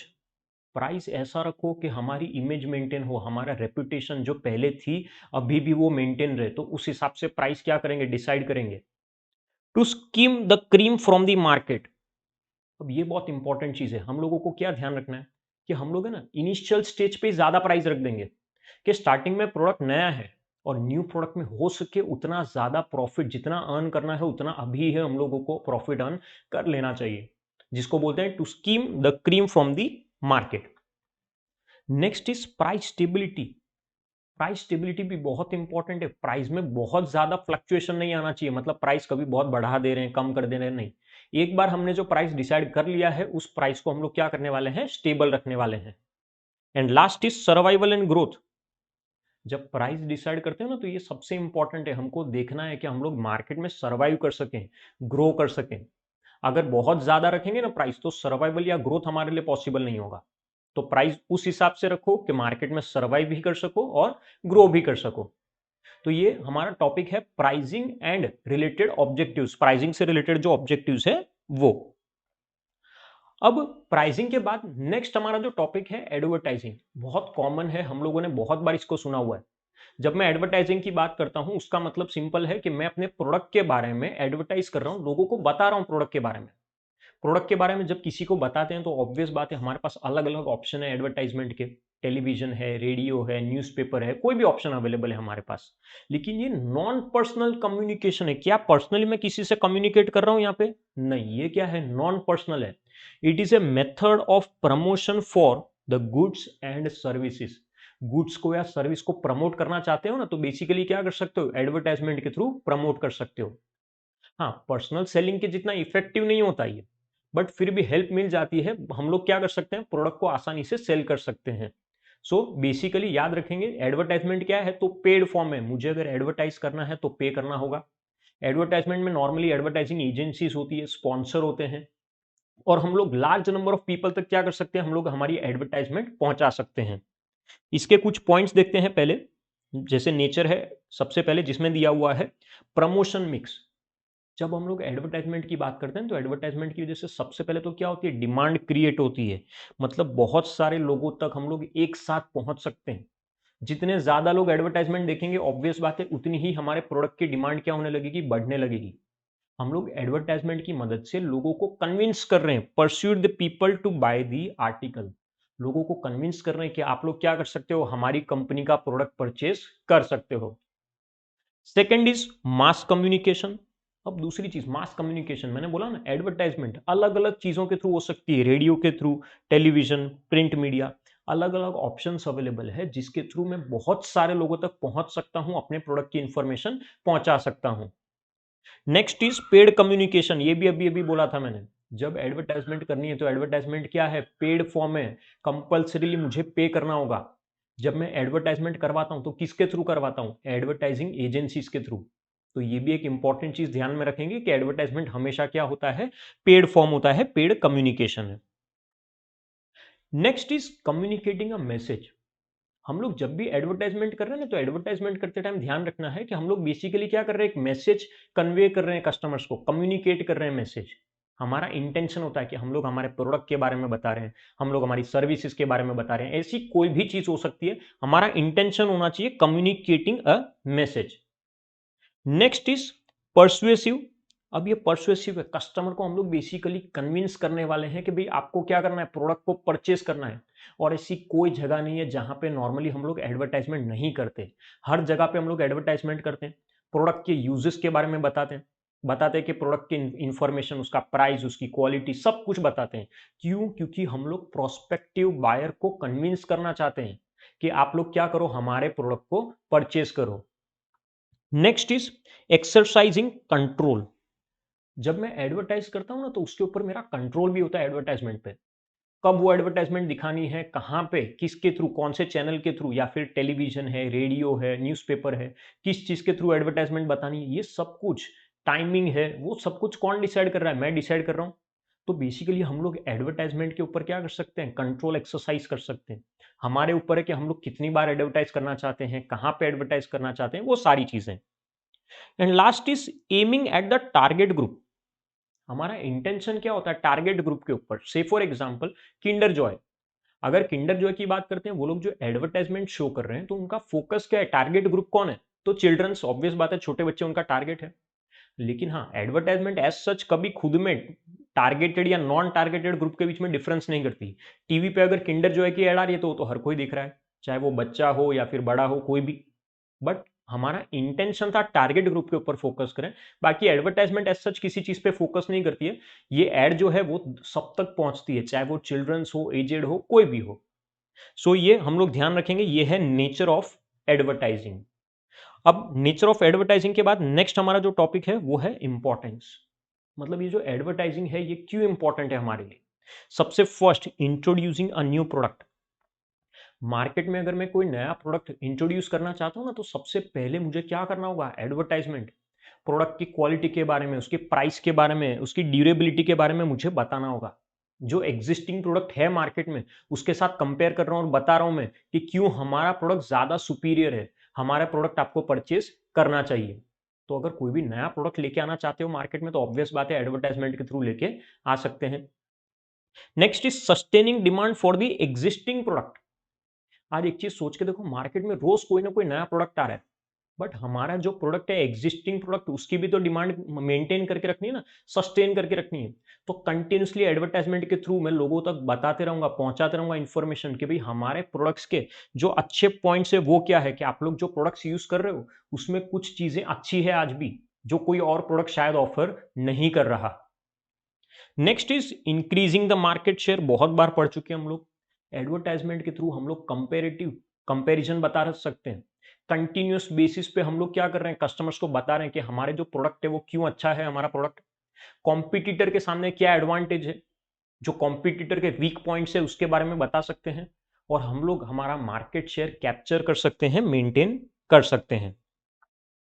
Next is educating the people about the product.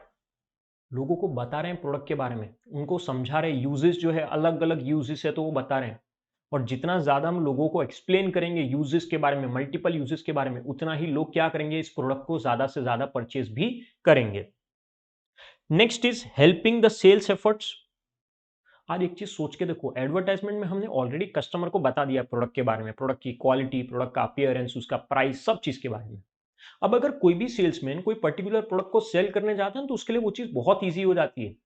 Salesman है ना, कस्टमर को बता सकता है कि आपने इस चीज की एडवर्टाइजमेंट तो देखी ही होगी, टीवी पे इसकी ऐड आती है, और कस्टमर को वो चीज याद आ जाती है। कस्टमर बहुत आसानी से उस चीज को ग्रैब कर सकता है। सेल्समैन आसानी से उस प्रोडक्ट को क्या कर सकता है, एक्सप्लेन कर सकता है कस्टमर को। तो सेल्स एफर्ट्स में बहुत मदद मिल जाती है एडवर्टाइजमेंट की वजह से। Next is build goodwill and brand name. Advertisement की वजह से एक और चीज होती है कि गुडविल बिल्डअप हो जाती है। बहुत बार कंटिन्यूसली अगर हम लोग एडवर्टाइजमेंट करेंगे ना, तो कस्टमर्स के दिमाग में एक बहुत अच्छी इमेज क्रिएट हो जाती है। उनको ऐसा लगता है कि यार ये बहुत पॉपुलर ब्रांड है, इसीलिए इतनी ऐड आ रही है, और इसीलिए वो लोग क्या करते हैं, उस प्रोडक्ट को परचेज करना चाहते हैं।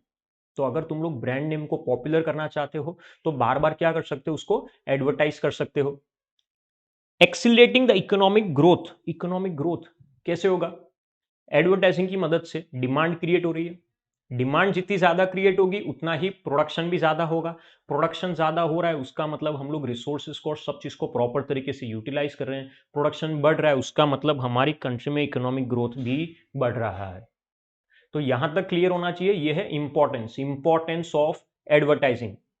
सबसे पहले यहां तक क्लियर होना चाहिए, हमने एडवर्टाइजिंग का मीनिंग देखा है, नेचर और फिर इंपॉर्टेंस देखे हैं। सो अब नेक्स्ट हमारा टॉपिक देखते हैं, मेरिट्स। मतलब एडवर्टाइजिंग करते हैं तो क्या उसके कुछ एडवांटेजेस है। सबसे पहला एडवांटेज बहुत कॉमन है, क्रिएटिंग डिमांड। हम लोग एडवर्टाइजमेंट क्यों करते हैं, तो एडवर्टाइजमेंट डिमांड क्रिएट करने के लिए। और ऑब्वियस बात है, हम लोग जितनी ज्यादा एडवर्टाइजमेंट करेंगे उतना हमको एक बेनिफिट मिलता है, वो है हमारे प्रोडक्ट की क्या क्रिएट होती है, डिमांड क्रिएट होती है। Next is facilitates quick turnover. Turnover का मतलब होता है सेल्स। मैं जितनी ज्यादा प्रोडक्ट की एडवर्टाइजमेंट कर रहा हूं उतना ही मेरा प्रोडक्ट सेल हो रहा है। और अगर मेरा प्रोडक्ट सेल हो रहा है मतलब अच्छी बात है, मैन्युफैक्चरर को खुद के पास बहुत ज्यादा स्टॉक मेंटेन करने की जरूरत नहीं है। स्टॉक कम मेंटेन करूंगा तो गोडाउन रेंट है, इंश्योरेंस है, इंटरेस्ट चार्जेस है, वो सब भी मेरे लिए क्या हो जाएंगे, कम हो जाएंगे, वेस्टेज नहीं होगा। तो अच्छी चीज है, जितना ज्यादा एडवर्टाइज करेंगे उतना ही हमारा प्रोडक्ट की सेल भी क्या हो रही है, बढ़ रही है। Next is helpful in popularising the product. Product को पॉपुलराइज करना है, कंटिन्यूस बेसिस पे एडवर्टाइजमेंट करूंगा तो मेरा प्रोडक्ट एक ना एक दिन क्या हो जाएगा, डेफिनेटली पॉपुलर हो जाएगा। तो वो एक एडवांटेज मिलता है। एडवर्टाइजमेंट की मदद से हमारे प्रोडक्ट को क्या कर सकते हैं, हम लोग पॉपुलर कर सकते हैं। Facilitates consumer purchasing. कंज्यूमर को हम लोग हेल्प कर रहे हैं, एडवर्टाइजमेंट के थ्रू कंज्यूमर को हेल्प मिल जाती है कि अलग अलग जो ब्रांड्स है, अलग अलग प्रोडक्ट्स है, उसमें से कौन सा प्रोडक्ट है जो उन्हें सूट होगा और वो क्या कर सकते हैं, आसानी से परचेज कर सकते हैं। Next is increases the consumer utility. Consumer का सेटिस्फेक्शन बढ़ जाता है, क्योंकि कंज्यूमर को पता चलता है कि इतने सारे जो प्रोडक्ट्स है, उन प्रोडक्ट्स में से कौन सा मैं सिलेक्ट करने वाला हूं, और हम जो प्रोडक्ट सिलेक्ट कर रहे हैं उसके भी जो डाइवर्स यूज है उसके बारे में भी हमको पता चल चुका है एडवर्टाइजमेंट की मदद से। Next is ensures proper quality of the product. Proper quality, advertisement की मदद से ना मैन्युफैक्चरर्स को एनकरेजमेंट मिलता है कि वो लोग अच्छी क्वालिटी के प्रोडक्ट्स क्या करें, प्रोड्यूस करें। और मैन्युफैक्चरर जितनी अच्छी क्वालिटी के प्रोडक्ट्स बनाएगा उतनी ही अच्छी क्वालिटी के प्रोडक्ट्स किसको मिलेंगे, कंज्यूमर को। मतलब कंज्यूमर को उसका क्या मिल रहा है, एडवांटेज मिल रहा है अच्छी क्वालिटी के प्रोडक्ट्स यूज करने का।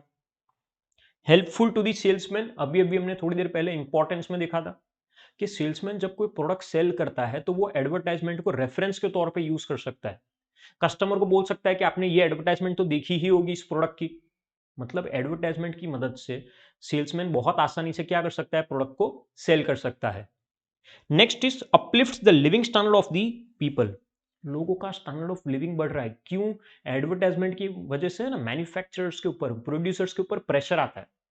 सिर्फ ज्यादा प्रोड्यूस करना है उसका प्रेशर नहीं, ज्यादा प्रोड्यूस करने के साथ साथ अच्छी क्वालिटी प्रोड्यूस करनी है उसका भी प्रेशर होगा। और अच्छी क्वालिटी के गुड्स अगर लोग यूज करेंगे तो डेफिनेटली उन लोगों का स्टैंडर्ड ऑफ लिविंग क्या होने लगेगा, बढ़ने लगेगा। तो ये एडवर्टाइजमेंट के कुछ मेरिट्स है।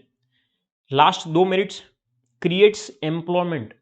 एडवर्टाइजमेंट की मदद से ना बहुत सारे लोगों को एम्प्लॉयमेंट अपॉर्चुनिटी मिलती है। कैसे भी एम्प्लॉयमेंट अपॉर्चुनिटी मिल सकती है, डायरेक्टली, इनडायरेक्टली, दोनों चीज पॉसिबल है। जैसे कि मैं आर्टिस्ट की तरह काम कर सकता हूं, पेंटर, राइटर, एक्सपर्ट्स, किसी भी तरीके से।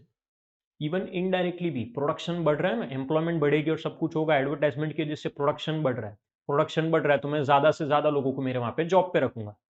तो एडवर्टाइजमेंट की वजह से क्या हो रहा है, एम्प्लॉयमेंट अपॉर्चुनिटी क्रिएट हो रही है। It act as a barometer of economic growth. Advertisement की वजह से डिमांड बढ़ रही है। डिमांड जितनी ज्यादा बढ़ती है ना, उतना मार्केट में कंपटीशन बढ़ता है, और अगर कंपटीशन बढ़ेगा तो हेल्दी ग्रोथ होगा हमारे बिजनेस का। हम लोग अच्छी क्वालिटी के प्रोडक्ट्स प्रोवाइड करेंगे एट लोअर प्राइस। तो ये अलग अलग एडवांटेजेस है, एडवांटेजेस ऑफ एडवर्टाइजिंग। हम लोग कोई भी टॉपिक पढ़ते हैं, अगर उसमें एडवांटेजेस है तो डेफिनेटली उसके डिसएडवांटेजेस भी होंगे, जिसमें सबसे फर्स्ट हमें बोला है इंक्रीज इन प्राइस। एडवर्टाइजमेंट की मदद से वजह से ना प्रोडक्ट का प्राइस बढ़ जाता है। बहुत बार ऐसा होता है, हम लोग देख सकते हैं अलग अलग कंपनी से एडवर्टाइज करती है ना, तो वो लोग करोड़ ऑफ रुपीज स्पेंड कर देते हैं, करोड़ों का खर्चा कर देते हैं। और वो अगर कॉस्ट इतनी ज्यादा इंकर कर रहे हैं एडवर्टाइजमेंट पे, तो ऑब्वियस बात है वो कॉस्ट क्या है, it is a part of products price. Product का प्राइस शायद कम होता, लेकिन अभी ये ज्यादा है। क्यों? क्योंकि एडवर्टाइजमेंट पे हमने इतनी कॉस्ट इंकर कर दी है कि कहीं ना कहीं मुझे उसको कवर करना होगा। और कहां पे कवर करेंगे? ऑब्वियसली प्रोडक्ट के प्राइस में। प्रोडक्ट का प्राइस क्या हो जाता है, इंक्रीज हो जाता है। Next is creates monopoly. बहुत बार ऐसा होता है एडवर्टाइजमेंट की वजह से ना मोनोपोली क्रिएट हो जाती है। मोनोपोली का मतलब क्या होता है, सिंगल सेलर। जितनी ज्यादा मैं एडवर्टाइजमेंट कर रहा हूं, कस्टमर शायद कई बार ऐसा होता है कि उनके दिमाग में एक ब्रांड सेट हो जाती है, एक कंपनी सेट हो जाती है, और वो लोग उसी चीज को परचेस करते हैं। और यहाँ पे क्या हो रहा है, एक तरीके से मार्केट में मोनोपोली क्रिएट हो रही है। कस्टमर्स उसी प्रोडक्ट को परचेस करने जा रहे हैं, मार्केट में दूसरे प्रोडक्ट्स खरीदने के लिए हम लोग कभी भी जाने वाले नहीं है। तो वो एक प्रॉब्लम है, मोनोपोली क्रिएट हो रही है। Wastage of resources. एडवर्टाइजिंग की वजह से ना बहुत सारे रिसोर्सेस का वेस्टेज होता है, क्योंकि ऐसा माना जाता है बहुत सारी एडवर्टाइजमेंट तो ऐसी होती है ना जो शायद किसी का अटेंशन ही ग्रैब नहीं करती है। मतलब हम लोग देखते भी नहीं है ठीक से, या फिर हम लोग उसको पूरी तरीके से क्या कर देते हैं, इग्नोर कर देते हैं। और एडवर्टाइजमेंट की वजह से ऐसा हम भी मानते हैं कि प्रोडक्ट की डिमांड क्रिएट नहीं हो रही, शायद प्रोडक्ट की डिमांड शिफ्ट हो रही है। पहले मैं कोई एक पर्टिकुलर प्रोडक्ट यूज कर रहा था, अब मैंने दूसरे की एडवर्टाइजमेंट देखी है तो इसकी जगह दूसरा कोई प्रोडक्ट परचेस कर रहा हूं। मतलब डिमांड क्रिएट नहीं हो रही है, डिमांड सिर्फ क्या हो रही है, शिफ्ट हो रही है from one product to another product. Next is misleading. Advertisement कई बार मिसलीडिंग भी होती है, मतलब उसके अंदर कुछ चीजें कंसील की जाती है, छुपाई जाती है, या एग्जैगरेट की जाती है, मतलब बढ़ा चढ़ा के बोलते हैं। इस चीज को यूज करने से वेट इतने दिन में कम हो जाता है, इस चीज को यूज करने से हाइट इतनी बढ़ जाती है। ये सब शायद एग्जैगरेटेड भी हो सकता है, पॉसिबल है। Next is multiple needs. Obvious बात है, मल्टीप्लाई नीड्स। अब है ना, जो हमारी नीड्स है ना वो बढ़ते जाती है। शायद जो चीज मेरे काम की नहीं थी, लेकिन मैंने एडवर्टाइजमेंट देखी उस लग्जरियस गुड्स की, और मुझे भी ऐसा हो गया कि मुझे वो चीज परचेस करनी है। Even though I can not afford it, मैं परचेज नहीं कर सकता हूं, बट फिर भी परचेज करनी है। और अगर परचेज नहीं कर पाया तो मेरे अंदर क्या होगा, डिससेटिस्फेक्शन क्रिएट होने वाला है, फ्रस्ट्रेशन क्रिएट होने वाला है। तो ये एक प्रॉब्लम है कि जो हमारी नीड्स है वो बढ़ते जाती है एडवर्टाइजमेंट की वजह से। एनकरेजेस इनडिसेंसी। बहुत बार ऐसा होता है एडवर्टाइजमेंट की वजह से ना इनडिसेंसी क्रिएट होती है, मतलब वल्गरिटी है, या फिर क्यूपिडिटी है, इनडिसेंसी है। ये अलग अलग चीजें भी हो सकती है। किसकी वजह से? तो सिर्फ और सिर्फ एडवर्टाइजमेंट की वजह से, जहां पे हम लोग लोगों के इमोशन सेंटिमेंट्स के ऊपर फोकस नहीं कर रहे। Next is promotes materialism. मतलब हम लोग एडवर्टाइजमेंट करते टाइम कई बार ऐसा होता है कि हम लोग जो मॉरल या सोशल वैल्यूज है ना उसको भूल चुके हैं। हमारा फोकस किसके ऊपर होना चाहिए? Higher production, lower cost and increase standard of living. जबकि हमारा फोकस उसके ऊपर है ही नहीं। हम लोग मॉरल और सोशल वैल्यूज को धीरे धीरे क्या करते जा रहे हैं, भूलते जा रहे हैं एडवर्टाइजमेंट की जगह पे। सो हम लोग ये याद रखेंगे, ये कुछ हमारे डीमेरिट्स है। अब डीमेरिट्स के बाद एक कॉमन छोटा सा टॉपिक है, वो है एडवर्टाइजिंग एजेंसीज का। मतलब जब हम लोग एडवर्टाइज करते हैं तो एक मीडिया होता है। मीडिया मतलब किसके थ्रू हम लोग एडवर्टाइज करने वाले हैं, प्रोस्पेक्टिव कस्टमर तक किस तरीके से हम लोग क्या करने वाले हैं, इंफॉर्मेशन को पास ऑन करने वाले हैं। हमारे ऊपर है, अलग अलग ऑप्शन है, जिसमें से सबसे पहला ऑप्शन है press media.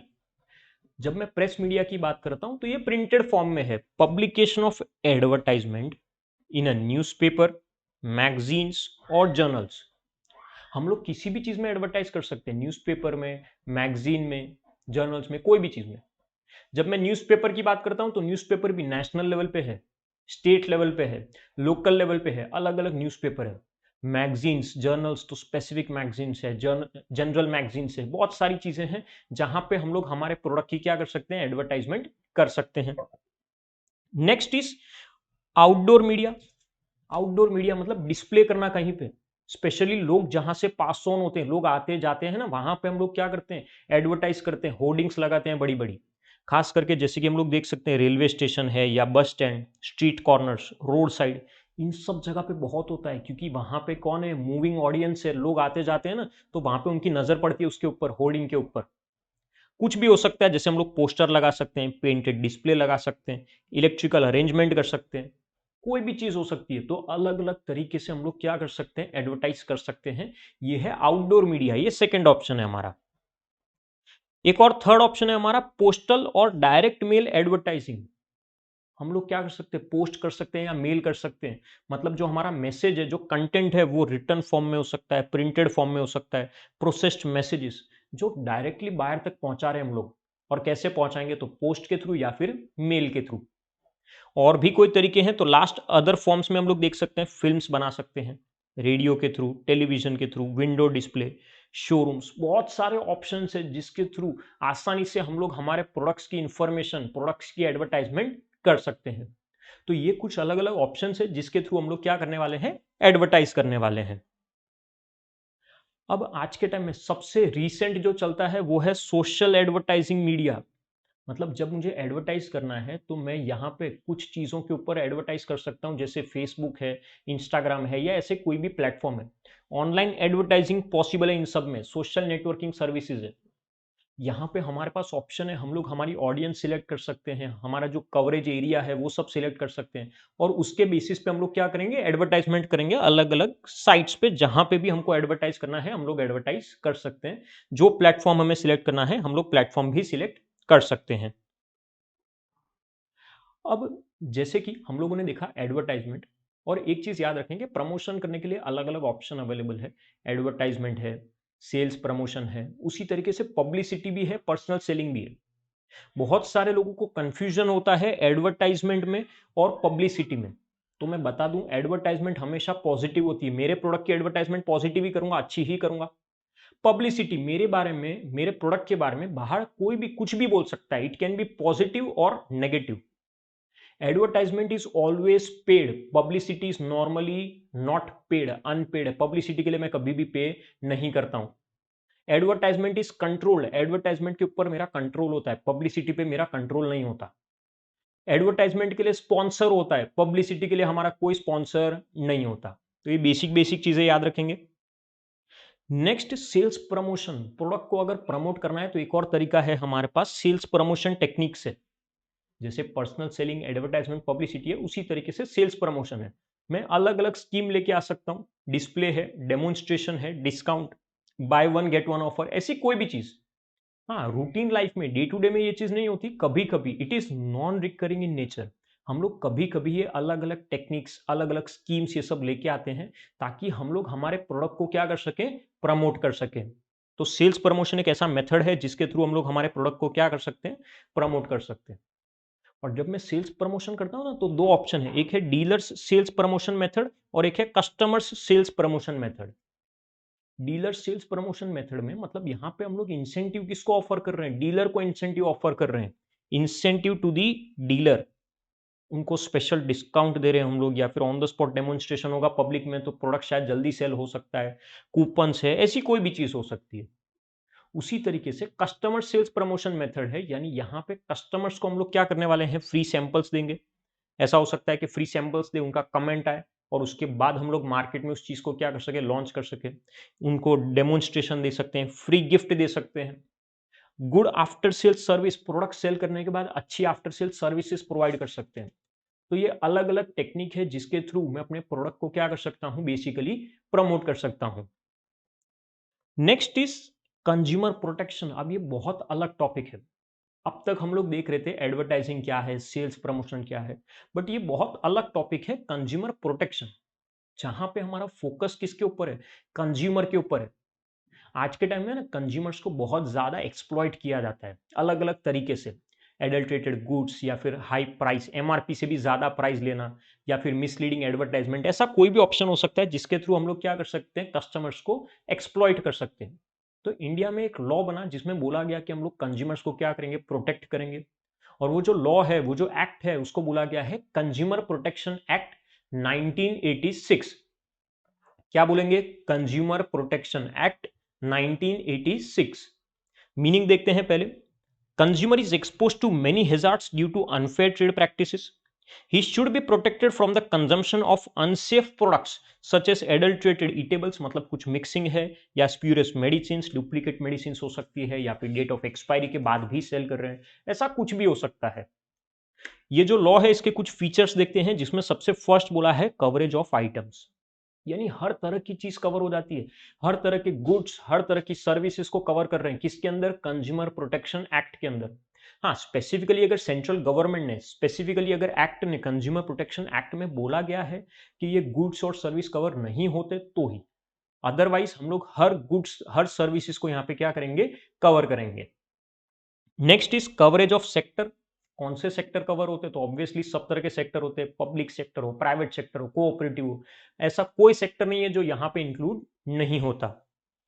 Compensatory nature of the provisions, यानी यहां पे जो प्रोविजंस है वो प्रोविजंस का हमारा पर्पस क्या है, नेचर क्या है, कि अगर किसी भी कंज्यूमर को लॉस हुआ है तो हम उसको बेसिकली कंपेंसेट करने वाले हैं, हम उसको एक्स्ट्रा हेल्प प्रोवाइड करने वाले हैं। Next is group of consumer rights. अब कंज्यूमर के भी कुछ राइट्स है, हम लोग इसी चैप्टर में पढ़ने वाले हैं कि कंज्यूमर के अलग अलग तरह के राइट्स है। Right to be informed, right to safety, right to choose, right to be heard, तो अलग अलग राइट्स है जो हमको ऑफर किए गए हैं। इफेक्टिव सेफगार्ड, कंज्यूमर को इफेक्टिव सेफगार्ड भी इवन दिए गए हैं कि अगर आप प्रोडक्ट से डिससेटिस्फाइड हो, डिफेक्टिव प्रोडक्ट है, सर्विस से हम लोग अगर सेटिस्फाइड नहीं है, अनफेयर ट्रेड प्रैक्टिस है, ऐसी कोई भी चीज है तो उसके लिए सेफगार्ड है लॉ में। हम लोग कंप्लेन फाइल कर सकते हैं, कहां पे कंप्लेन फाइल कर सकते हैं? Consumer court.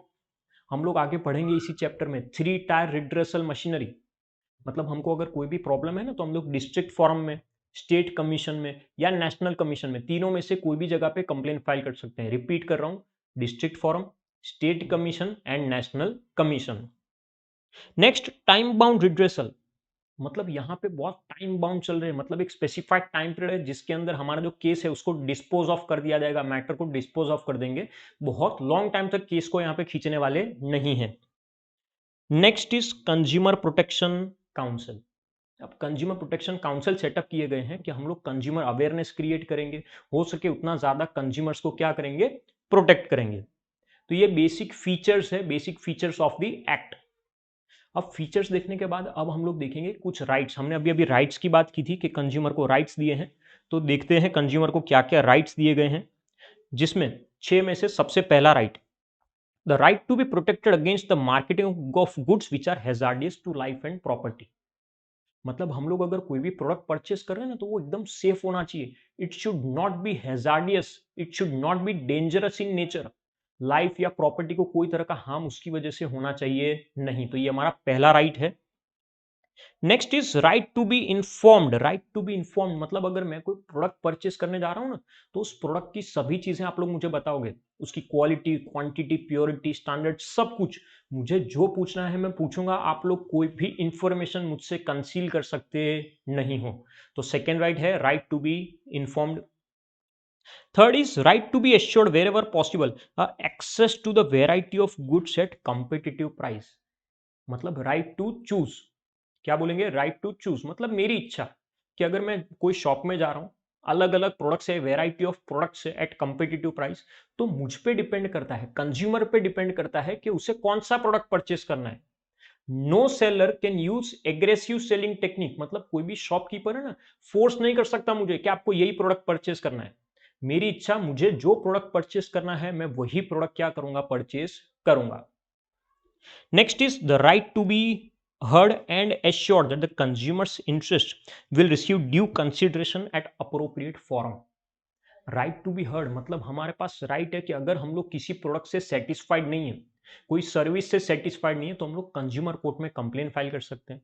अभी अभी मैंने बताया था ना कंज्यूमर कोर्ट 3 तरह के होते हैं, district forum, state commission, national commission, तीनों में से कहीं भी जाके कंप्लेन फाइल कर सकते हैं। हमको राइट दिया है right to be heard. Next is the right to seek redressal against the unfair trade practice or unscrupulous exploitation of the consumer. Right to seek redressal मतलब मैंने अगर आपके वहां से प्रोडक्ट परचेस किया है, मैं डिससेटिस्फाइड हूं, तो मैं आपके वहां पे आके बोलूंगा कि मुझे ये प्रॉब्लम है और आपको वो प्रॉब्लम को सॉल्व करना होगा, आपको मेरी कंप्लेंट सुननी ही होगी, आपके पास और कोई ऑप्शन अवेलेबल नहीं है। And last is the right to consumer education. Obvious बात है, अगर कंज्यूमर के पास एजुकेशन होगा, कंज्यूमर अवेयर है, तो क्या कोई भी शॉपकीपर उसको एक्सप्लॉइट कर सकता है? नहीं, कभी भी वो चीज पॉसिबल नहीं है। तो ये बेसिक बेसिक राइट्स है जो कंज्यूमर प्रोटेक्शन एक्ट में कंज्यूमर्स को प्रोवाइड किए हैं। आई होप पहले यहां तक सभी को क्लियर होना चाहिए कंज्यूमर प्रोटेक्शन का मीनिंग, उसके features and the rights which are offer to the consumer under the act. So अब हम लोग देखेंगे कंज्यूमर एक्सप्लॉयटेशन।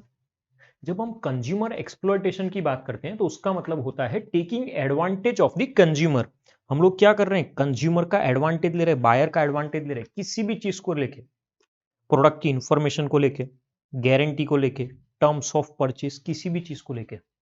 और जब एक्सप्लॉयटेशन की बात आती है ना, तो एक्सप्लॉयटेशन में हम लोग मोस्टली किसको टारगेट कर रहे हैं, तो इलिटरेट कंज्यूमर्स को टारगेट किया जाता है, क्योंकि उन्हें कुछ पता नहीं है, इलिटरेट है, लॉस के बारे में नहीं पता। हम लोग उनसे ज्यादा प्राइस चार्ज कर सकते हैं उनको, उसके बाद भी हम लोग क्या कर रहे हैं, डिफेक्टिव प्रोडक्ट दे रहे हैं। ये सब क्या है, एक तरीके से देखा जाए तो एक्सप्लॉयटेशन है, कंज्यूमर को एक्सप्लॉइट कर रहे हैं। इवन होर्डिंग भी हो रही है। होर्डिंग क्या होता है, आर्टिफिशियल स्केर्सिटी क्रिएट करना। मेरे पास मतलब शॉपकीपर के पास वो प्रोडक्ट है, लेकिन फिर भी शॉपकीपर बोल रहा है कि नहीं, हमारे पास प्रोडक्ट अवेलेबल नहीं है, शॉर्टेज है मार्केट में। और जब मार्केट में शॉर्टेज होगा तो उस प्रोडक्ट का प्राइस ऑटोमेटिकली क्या होने लगेगा, बढ़ने लग जाएगा। अब जब हम लोग कंज्यूमर एक्सप्लॉयटेशन की बात करते हैं तो शॉपकीपर अलग अलग तरह से हमको एक्सप्लॉइट कर सकते हैं, जिसमें बेसिक बेसिक पॉइंट्स है, थोड़ा फास्ट देखेंगे। सबसे पहले हाई प्राइजेस। तो बेसिकली ये क्या हो सकता है कि शॉपकीपर हमसे ज्यादा प्राइस चार्ज कर रहा है, इवन मोर देन दी रिटेल प्राइस, मतलब जो एमआरपी होता है ना, एमआरपी से भी ज्यादा प्राइस चार्ज कर रहे हैं, तो वो एक तरीके से एक्सप्लॉयटेशन है। फेक गुड्स और duplicated goods. Fake good sell कर रहे हैं, डुप्लीकेट गुड सेल कर रहे हैं ओरिजिनल बोल के, वो भी क्या है, एक्सप्लॉयटेशन है। सब स्टैंडर्ड क्वालिटी, मतलब वो लोग हमको अच्छी क्वालिटी के गुड सेल नहीं कर रहे, मतलब क्वालिटी में कुछ मिक्सिंग है या डिग्रेड कर दिया है और ऐसी क्वालिटी सेल करेंगे तो भी एक्सप्लॉयटेशन है। Under weight and under measurement. 1 kg बोल के 900 ग्राम्स का अगर पैकेट दे रहे हैं ना, तो वो भी एक्सप्लॉयटेशन है, गलत है। जितना वेट पैकेट पे लिखा है उतना ही वेट एक्चुअल में होना भी चाहिए। Next is impure and adulterated food items. मतलब जो फूड आइटम्स है ना, उसके अंदर भी मिक्सिंग की हुई है, उसके अंदर भी एडल्ट्रेशन है। मतलब ज्यादा अर्न करने की वजह से, ज्यादा अर्न करने के चक्कर में ये लोग क्या कर रहे हैं, हमको इम्प्योर गुड सेल कर रहे हैं। और इसकी वजह से इफेक्ट किसको होता है, कंज्यूमर को। कंज्यूमर को फाइनेंशियली भी इफेक्ट हो रहा है और फिजिकली भी इफेक्ट हो रहा है, उसकी हेल्थ पे इफेक्ट आता है। Next, lack of safety devices. मतलब हम लोग जो गुड सेल कर रहे हैं, जैसे इलेक्ट्रॉनिक गुड्स है, तो हम सेल कर रहे हैं लेकिन उसके अंदर सेफ्टी नहीं है या ऐसा कुछ है। कई बार ऐसा होता है कि कार है या फिर कोई इलेक्ट्रॉनिक फोन है, वो ब्लास्ट हो गया या उसमें कोई शॉर्ट सर्किट हो गया, तो सेफ्टी अगर नहीं प्रोवाइड कर रहे तो वो भी एक तरीके से क्या होगा, एक्सप्लॉयटेशन। Next, incomplete information. मतलब सेलर हमको जो प्रोडक्ट की इंफॉर्मेशन प्रोवाइड कर रहे हैं ना, वो या तो गलत है या इनकम्प्लीट है, आधी अधूरी इंफॉर्मेशन प्रोवाइड कर रहे हैं। किस चीज को लेके, तो जैसे कि प्राइस को लेके, quality, expiry date, reliability, life cycle, ऐसी किसी भी चीज को लेके अगर वो लोग इंफॉर्मेशन, गलत इंफॉर्मेशन प्रोवाइड कर रहे हैं या इनकम्प्लीट इंफॉर्मेशन, तो वो भी एक तरीके से एक्सप्लॉयटेशन है। Next is unsatisfactory after sale services. कुछ प्रोडक्ट्स ऐसे होते हैं ना जिसके अंदर आफ्टर सेल सर्विसेज प्रोवाइड की जाती है। नॉर्मली ऐसा होता है कि जैसे रेफ्रिजरेटर है, टेलीविजन है, ऐसा कुछ परचेस किया है तो उसमें आफ्टर सेल सर्विस मिल रही है। लेकिन अगर शॉपकीपर हमें वो अच्छी सर्विसेज प्रोवाइड नहीं कर रहा आफ्टर सेल सर्विस, तो वो भी एक तरीके से क्या है, exploitation. Next is environmental hazards. Environmental hazards मतलब शॉपकीपर या फिर प्रोड्यूसर या मैन्युफैक्चरर, ये लोग प्रोडक्ट तो सेल कर रहे हैं लेकिन एनवायरमेंट में पॉल्यूशन कर रहे हैं। मतलब इनकी वजह से वाटर पॉल्यूशन है, नॉइस पॉल्यूशन है, ऐसा कुछ भी हो सकता है। मतलब एनवायरमेंट को क्या कर रहे हैं, डैमेज कर रहे हैं। एनवायरमेंट की क्वालिटी क्या कर रहे हैं, हम लोग डिग्रेड कर रहे हैं। False claim. बहुत बार ऐसा होता है कि जो सेलर्स है ना, वो फॉल्स क्लेम करते हैं प्रोडक्ट की ड्यूरेबिलिटी को लेके, प्रोडक्ट की क्वालिटी को लेके, तो वो भी क्या है, देखा जाए तो फॉल्स क्लेम है, गलत है, एक्सप्लॉयटेशन है। Next, hoarding and black marketing. मैंने अभी अभी बताया था, होर्डिंग का मतलब क्या होता है, आर्टिफिशियल स्केर्सिटी क्रिएट करना। अगर कोई ट्रेडर ऐसा बोल रहा है कि हमारे पास प्रोडक्ट नहीं है, जबकि एक्चुअल में उनके पास प्रोडक्ट है, तो वो क्या है, होर्डिंग। वो लोग आर्टिफिशियल स्केर्सिटी क्रिएट करके प्रोडक्ट के प्राइस को क्या करना चाहते हैं, इंक्रीज करना चाहते हैं। तो ये अलग अलग तरीके हैं जिसके थ्रू हम लोग कंज्यूमर्स को क्या करते हैं, एक्सप्लॉइट कर सकते हैं, और ये चीज गलत है, ये चीज बिल्कुल भी नहीं होनी चाहिए। अब कंज्यूमर एक्सप्लॉइटेशन तो ठीक है, कंज्यूमर एक्सप्लॉइटेशन देखा हमने। अब कंज्यूमर अवेयरनेस की जब हम लोग बात करते हैं तो बेसिकली ना कंज्यूमर अवेयर होना चाहिए। अगर कंज्यूमर अवेयर होगा, उसको पता है कि उसके पास कौन से राइट्स अवेलेबल है। हमने थोड़ी देर पहले 6 राइट्स देखे थे, right to safety, right to be informed, right to choose, right to be heard. तो अगर कंज्यूमर अवेयर है तो कोई उसको एक्सप्लॉइट नहीं कर सकता। उसको राइट्स के बारे में पता होना चाहिए, रिस्पॉन्सिबिलिटीज के बारे में पता होना चाहिए। तो ये इंपॉर्टेंट क्यों है, कंज्यूमर अवेयरनेस क्यों इंपॉर्टेंट है हमारे लिए, वो देखते हैं। जिसमें सबसे फर्स्ट बोला है टू अचीव मैक्सिमम सेटिस्फेक्शन। सबसे पहली चीज, कोई भी कंज्यूमर, आज मैं मेरी बात करता हूं, अगर मैं से for example monthly 10,000 rupees earn कर रहा हूं, तो मैं क्या सोचता हूं कि मैं इस इनकम को इस तरह से स्पेंड करूं कि मुझे मैक्सिमम सेटिस्फेक्शन मिलना चाहिए, मैक्सिमम यूटिलिटी मिलनी चाहिए इस प्रोडक्ट से, फुल सेटिस्फेक्शन। मतलब मैं ऐसा सोचता हूं कि भाई कोई भी शॉपकीपर मुझे चीट ना करे, क्योंकि मैं ये पैसे खर्च करूंगा तो इस तरीके से कि मैं मैक्सिमम सेटिस्फेक्शन क्या कर सकूं, अचीव कर सकूं। तो उसके लिए कंज्यूमर का अवेयर होना बहुत जरूरी है। अगर कंज्यूमर अवेयर है तो कोई भी इंसान उसे चीट नहीं कर पाएगा। Next is protection against the exploitation. अगर हम लोग अवेयर है ना तो कोई हमें एक्सप्लॉइट नहीं कर सकता। मतलब से फॉर एग्जांपल अंडरवेट वाला जो प्रॉब्लम था, 1 kg की जगह 900 ग्राम्स कोई प्रोवाइड कर रहा है, या एमआरपी से ज्यादा प्राइस में अगर कोई सेल कर रहा है, तो ऐसा कोई भी एक्सप्लॉइटेशन है तो वो चीज भी यहां पर नहीं होने वाली। कोई डुप्लीकेट प्रोडक्ट सेल कर रहा है, मुझे पता चल जाएगा। क्यों? क्योंकि मैं अवेयर हूं। मैं क्या करता हूं, क्वालिटी कॉन्शियस, क्वालिटी चेक करता हूं। प्रोडक्ट परचेस करने से पहले मैं उसके ऊपर हॉलमार्क चेक करता हूं, आईएसआई मार्क चेक करता हूं, ऐसा कुछ भी। तो एक्सप्लॉइटेशन से हम लोग बच सकते हैं। Next is control over the consumption of harmful goods. हम लोग हार्मफुल गुड्स को भी परचेज नहीं करेंगे, जैसे कि से फॉर एग्जांपल सिगरेट है, टोबैको है, लिक्कर है। तो यहाँ पे इन सब चीजों से हम लोग अवेयर हैं, तो हम लोग ऐसी सब कमोडिटीज कभी भी परचेज नहीं करेंगे। तो कंज्यूमर अवेयरनेस क्रिएट करना बहुत इंपॉर्टेंट है, क्योंकि वो लोगों को मोटिवेट करता है कि ऐसी कोई भी हार्मफुल कमोडिटी, हैजार्डियस कमोडिटी हम लोग कभी भी कंज्यूम नहीं करेंगे। Next is motivation for saving. अब कंज्यूमर अवेयरनेस की वजह से ना लोगों को मोटिवेशन मिलता है कि वो लोग क्या करेंगे, पैसा सेव करेंगे। मतलब हम लोग कोई भी एडवर्टाइजमेंट देख के उसके ऊपर ऐसा नहीं है कि प्रोडक्ट परचेस कर लेंगे, डिसीजन लेंगे। हम लोग रिसोर्सेस को या मनी को कभी वेस्ट नहीं करेंगे। हम लोग बहुत अच्छे से जानते हैं कि हम किस तरीके से क्या करने वाले हैं, मनी को सेव करने वाले हैं। Next is knowledge regarding the solution of the problems. अब हमारे पास नॉलेज है।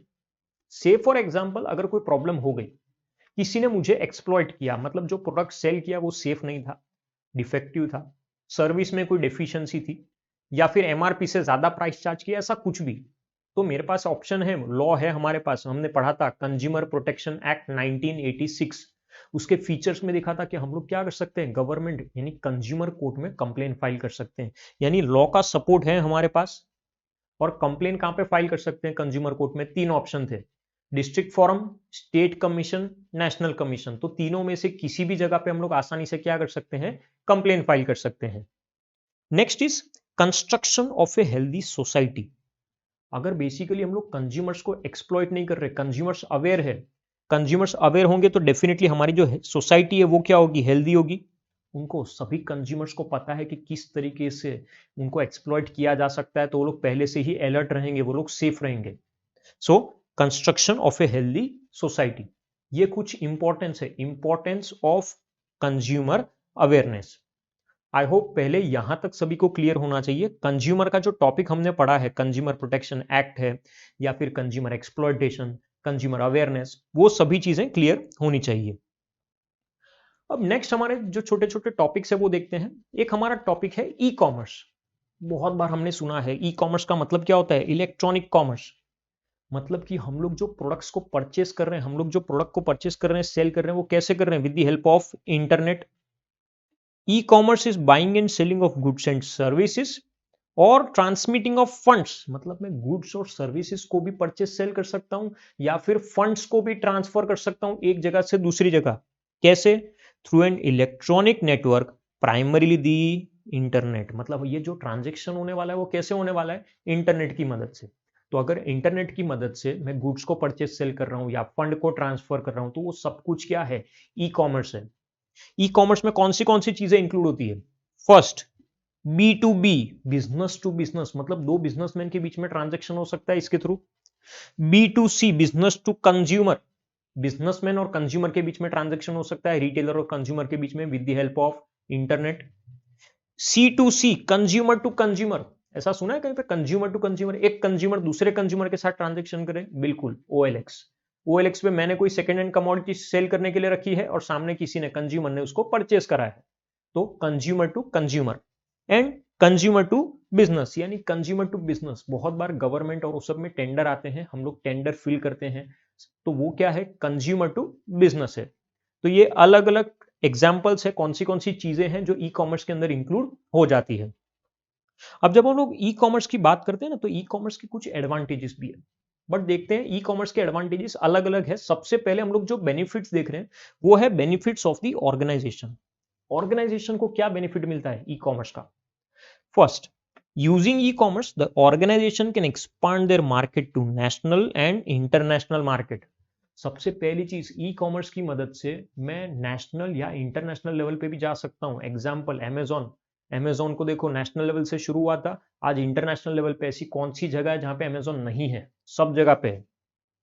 E commerce organization, e commerce helps the organization to reduce the cost. E commerce की वजह से ना हमारी कॉस्ट कम हो जाती है, बहुत ज्यादा इंफ्रास्ट्रक्चर की या उन सब चीजों की भी जरूरत नहीं है हमको, तो हमारी कॉस्ट कम हो रही है, हर चीज डिजिटाइज हो चुकी है, पेपर फॉर्म बहुत कम हो चुका है। It improves the brand image of the company. E commerce की वजह से ब्रांड इमेज क्या होने लगती है? इंप्रूव होने लगती है। हम लोग बहुत आसानी से इलेक्ट्रॉनिकली हम लोग हमारे प्रोडक्ट्स को क्या कर सकते हैं? सेल कर सकते हैं। It helps the organization to provide better customer services, मतलब हम लोग कस्टमर को क्या कर रहे हैं? अच्छी सर्विस प्रोवाइड कर रहे हैं with the help of internet. आपको प्रोडक्ट देखने हैं, इंटरनेट के थ्रू प्रोडक्ट देख सकते हो, उसके फीचर्स, उसकी क्वालिटी, उसके रिव्यू, कमेंट्स, सब कुछ। E-commerce helps to simplify the business process and makes them faster and efficient. जो भी बिजनेस के प्रोसेस है हम लोग उसको बहुत फास्ट कंप्लीट कर सकते हैं, बहुत एफिशिएंटली हम लोग हमारा काम कंप्लीट कर सकते हैं। क्यों? क्योंकि सब काम कैसे हो रहा है? किसकी मदद से हो रहा है? इंटरनेट की मदद से। E commerce reduces the paper work, हमने पहले भी देखा कि पेपर वर्क क्या हो गया है? बहुत कम हो चुका है। हर चीज इलेक्ट्रॉनिकली, ऑर्डर प्लेस कर रहा हूं वो भी इलेक्ट्रॉनिकली, गुड्स रिसीव कर रहे हैं, लेकिन पेपर वर्क जो है वो बहुत कम है। बिल जो आएगा वो भी इवन ईमेल आ जाता है हम लोगों को। And it increases the productivity of the organization. Organization की प्रोडक्टिविटी बढ़ जाती है, जो भी काम है वो पहले से और अच्छे तरीके से हम लोग कर सकते हैं, इन अ बेटर वे, जो भी है अच्छे से परफॉर्म कर सकते हैं, हम हमारी प्रोडक्टिविटी को इंक्रीज कर सकते हैं। Next, benefits to the consumer. E commerce की कंज्यूमर को क्या एडवांटेज है? सबसे पहले सबसे सिंपल, 24/7 सपोर्ट है। मुझे 24/7 कभी भी, दिन में कभी भी, रात को मुझे ऑर्डर प्लेस करना है, दिन में ऑर्डर प्लेस करना है, पॉसिबल है। 7 दिन, मंडे ट्यूसडे वेडनेसडे संडे, कभी भी ऑर्डर प्लेस करना है वो भी पॉसिबल है। तो 24/7 सपोर्ट है हमारे पास। E commerce application provides the users with more option and quicker delivery of the product. अभी देखो अमेजॉन प्राइम में और सब में ऑप्शन भी आता है कि अगर आपको जल्दी प्रोडक्ट की डिलीवरी चाहिए तो वो भी पॉसिबल है। पहले 7 डेज का होता था, 10-15 डेज होता था, अब इवन 1 डे और 2 डेज का भी ऑप्शन आता है। E-commerce application provides users with more option to compare and select the cheaper and better option। हम लोग गुड्स को कंपेयर कर सकते हैं और कंपेयर करने के बाद जो गुड्स हमको लगता है कि यार ये बेटर है, ये चीप है, उसको हम लोग आसानी से परचेस कर सकते हैं। Customer can put a review comment. Customer क्या कर सकते हैं? रिव्यू देख सकते हैं, कमेंट कर सकते हैं, दूसरे प्रोडक्ट्स के दूसरे लोगों ने जो कमेंट किए वो देख सकते हैं और उसके बेस पे जज कर सकते हैं कि प्रोडक्ट परचेस करना है या फिर नहीं करना। It provides option of virtual auction. Even virtual auction हम लोग बिड कर सकते हैं, इवन OLX और वो सब पे ऑक्शन होता है, बिड होता है कि मुझे इतने में प्रोडक्ट चाहिए, क्या आप सेल करने के लिए तैयार हो? तो वो भी एक पॉसिबिलिटी है। It provides readily available information. Her information available है, ऐसी कोई इंफॉर्मेशन ऐसी नहीं है जो वहां पे अवेलेबल नहीं है। अगर से फॉर एग्जांपल मैं कोई शर्ट परचेस कर रहा हूं तो शर्ट की क्वालिटी, उसका मटेरियल, उसका प्राइस, उसका साइज, सब कुछ अवेलेबल है वहां पे। E-commerce increases the competition among the organization and as a result organization provides substantial discount to the customer। E-commerce की वजह से ना कंपटीशन बढ़ता जा रहा है। पहले देखो फ्लिपकार्ट था, फिर फ्लिपकार्ट स्नैपडील, अभी फ्लिपकार्ट स्नैपडील अमेजॉन, फिर मिंत्रा, सब अलग अलग चीजें ऐड होती जा रही है, कंपटीशन बढ़ते जा रहा है। कंपटीशन जितना ज्यादा बढ़ेगा उतना बेनिफिट कस्टमर को मिलता है, क्योंकि हर इंसान क्या कर रहा है, कस्टमर को ज्यादा डिस्काउंट दे रहा है कस्टमर को अट्रैक्ट करने के लिए। तो अगेन बेनिफिट किसको मिल रहा है, कस्टमर को।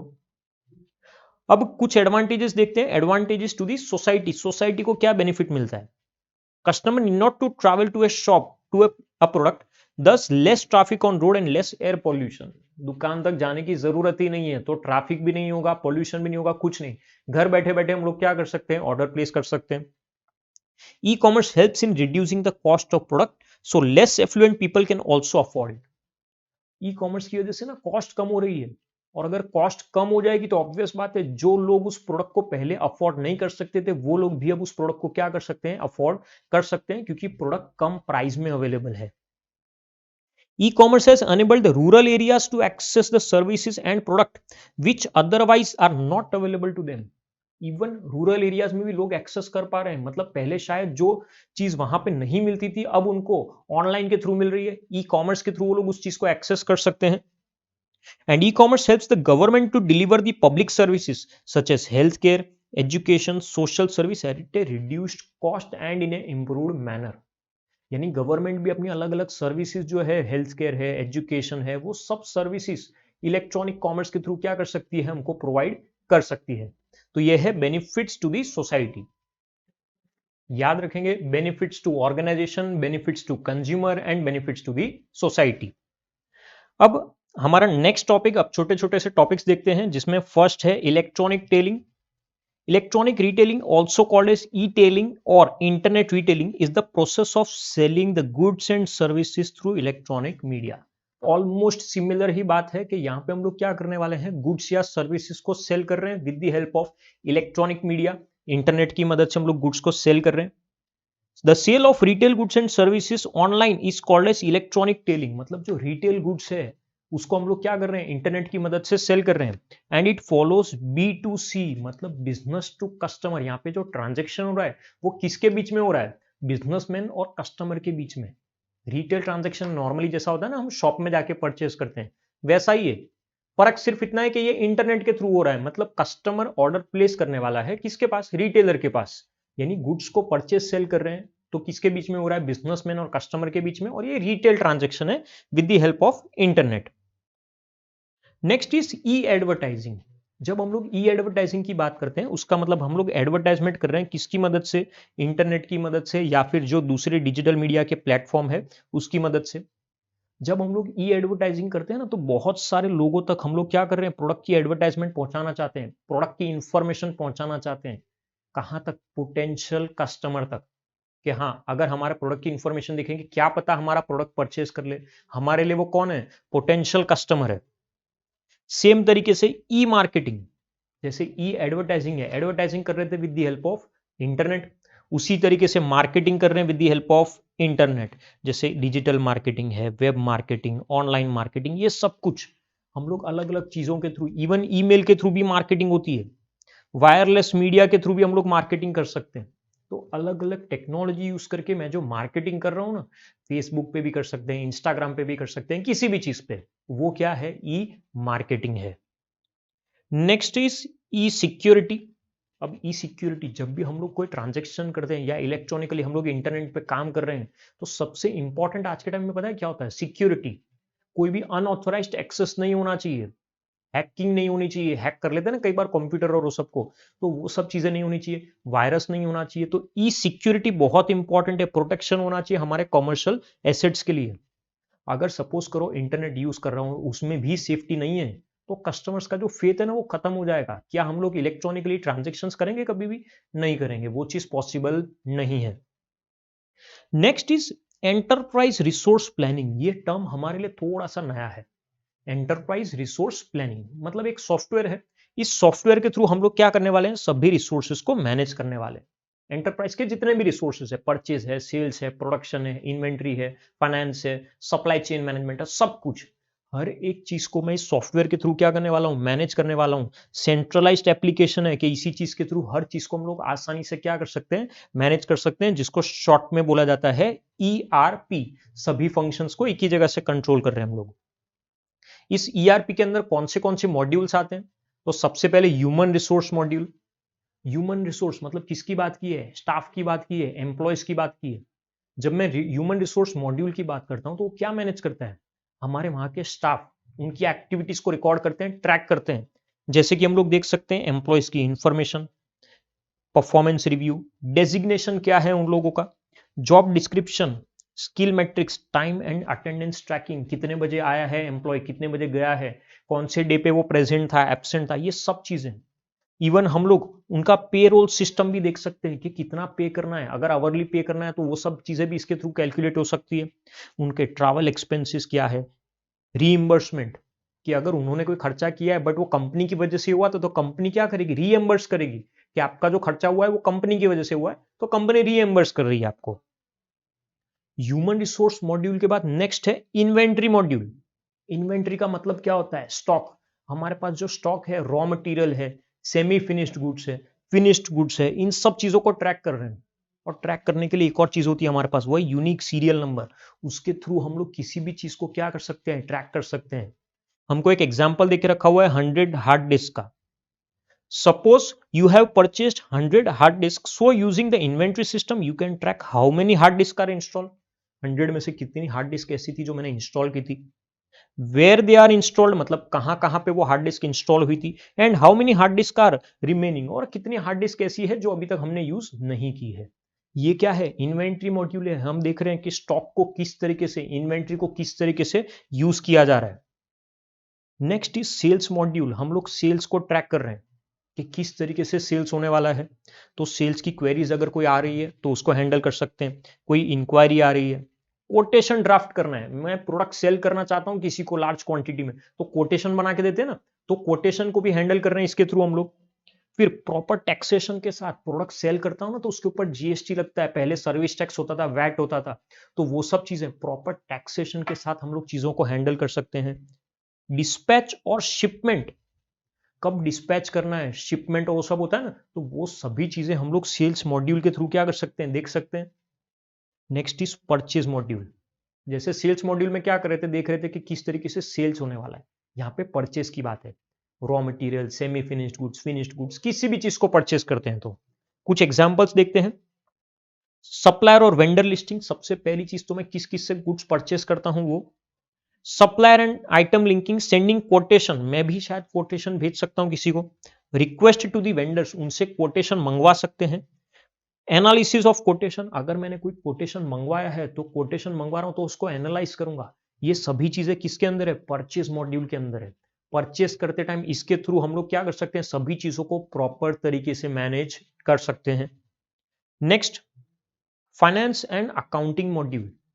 फाइनेंस एंड अकाउंटिंग मतलब सिंपल चीजें, inflow and outflow of money, जो पैसा आ रहा है, जो पैसा जा रहा है, वो सारी चीजें हम लोग क्या करते हैं, मैनेज करते हैं यहाँ पे। जैसे कि हम लोग देख सकते हैं कितना एक्सपेंडिचर हुआ है, कितना खर्चा किया हम लोगों ने।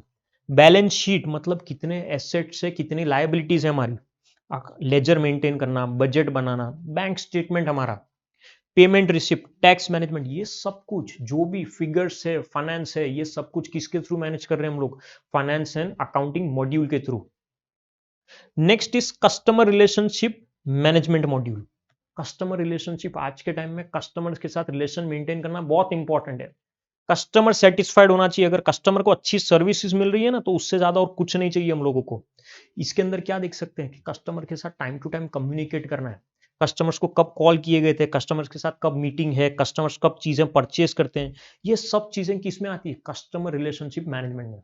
कि कस्टमर की अगर कोई कंप्लेन आई थी तो मैंने उस कंप्लेन को कितनी टाइम में सॉल्व किया था, वो सब कुछ आ जाता है कस्टमर रिलेशनशिप मैनेजमेंट मॉड्यूल में, CRM मॉड्यूल।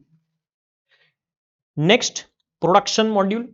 प्रोडक्शन से रिलेटेड है, किसको काम आता है, मैन्युफैक्चरिंग के लिए। अगर सपोज करो हमारे वहां पे मैन्युफैक्चरिंग हो रही है तो हम लोग किस तरीके से प्रोडक्शन का प्लानिंग करने वाले हैं, मशीन किस तरीके से लेके आएंगे, कौन सी मशीन, रॉ मटेरियल किस तरीके से यूज करेंगे। फिर preparation, track daily production progress, रोज की रोज कितना प्रोडक्शन हो रहा है, ये सभी चीजें हम लोग किस में देखते हैं, प्रोडक्शन मॉड्यूल के अंदर देखते हैं। रॉ मटेरियल कहां से लाना है, कितना रॉ मटेरियल यूज करना है, मशीनरी कौन सी यूज करनी है, ये सारी चीजें। And finally the last one, supply chain management. जब हम लोग सप्लाई चेन मैनेजमेंट की मॉड्यूल की बात करते हैं ना, तो सप्लाई चेन मैनेजमेंट मतलब प्रोडक्ट का मूवमेंट, प्रोडक्ट किस तरीके से चेन में फ्लो हो रहा है, जैसे कि मैन्युफैक्चरर टू कंज्यूमर और consumer to the manufacturer. Manufacturer से कंज्यूमर कैसे जाता है, मैन्युफैक्चरर से होलसेलर, होलसेलर से रिटेलर, रिटेलर से कंज्यूमर। तो अगर ऐसी कोई भी प्रोसेस है, ये जो चेन है उसको हम लोग यहाँ पे देखते हैं कि किस तरीके से डिस्ट्रीब्यूटर्स, रिटेलर्स, स्टॉकिस्ट, इन सब के थ्रू प्रोडक्ट क्या हो रहा है, पास ऑन हो रहा है। सपोज सेल्स रिटर्न है, मैंने प्रोडक्ट सेल किया था, अब सपोज करो प्रोडक्ट रिटर्न आ रहा है, तो वो सब चीजें कैसे होगी, रिप्लेस करके देना है तो उसके लिए क्या प्रोसेस है, वो सब कुछ किसके अंदर कवर होगा, सप्लाई चेन मैनेजमेंट में। या तो प्रोडक्ट मैन्युफैक्चरर से कंज्यूमर तक मूव हो रहा है या कंज्यूमर से मैन्युफैक्चरर तक मूव हो रहा है, दोनों में से कोई भी चीज पॉसिबल है। सो ये हमारे जो भी टॉपिक्स थे ये सब थे ERP के अंदर, एंटरप्राइज रिसोर्स प्लानिंग के अंदर ये सारे मॉड्यूल्स कवर होते हैं। ऐसा सॉफ्टवेयर जो इन सभी चीजों को क्या करता है, मैनेज करता है। सो यहां पे हमारा फाइनली जो चैप्टर है मार्केटिंग एंड सेल्स का, वो हमारा चैप्टर कंप्लीट होता है। आई होप सभी को चैप्टर क्लियर हुआ होगा। अगर किसी को कोई भी डाउट है तो आप लोग मुझे कांटेक्ट कर सकते हैं, मैं डेफिनेटली आपके जो भी डाउट्स हैं वो सॉल्व कर दूंगा। नेक्स्ट लेक्चर में नए चैप्टर के साथ मिलेंगे। Thank you everyone.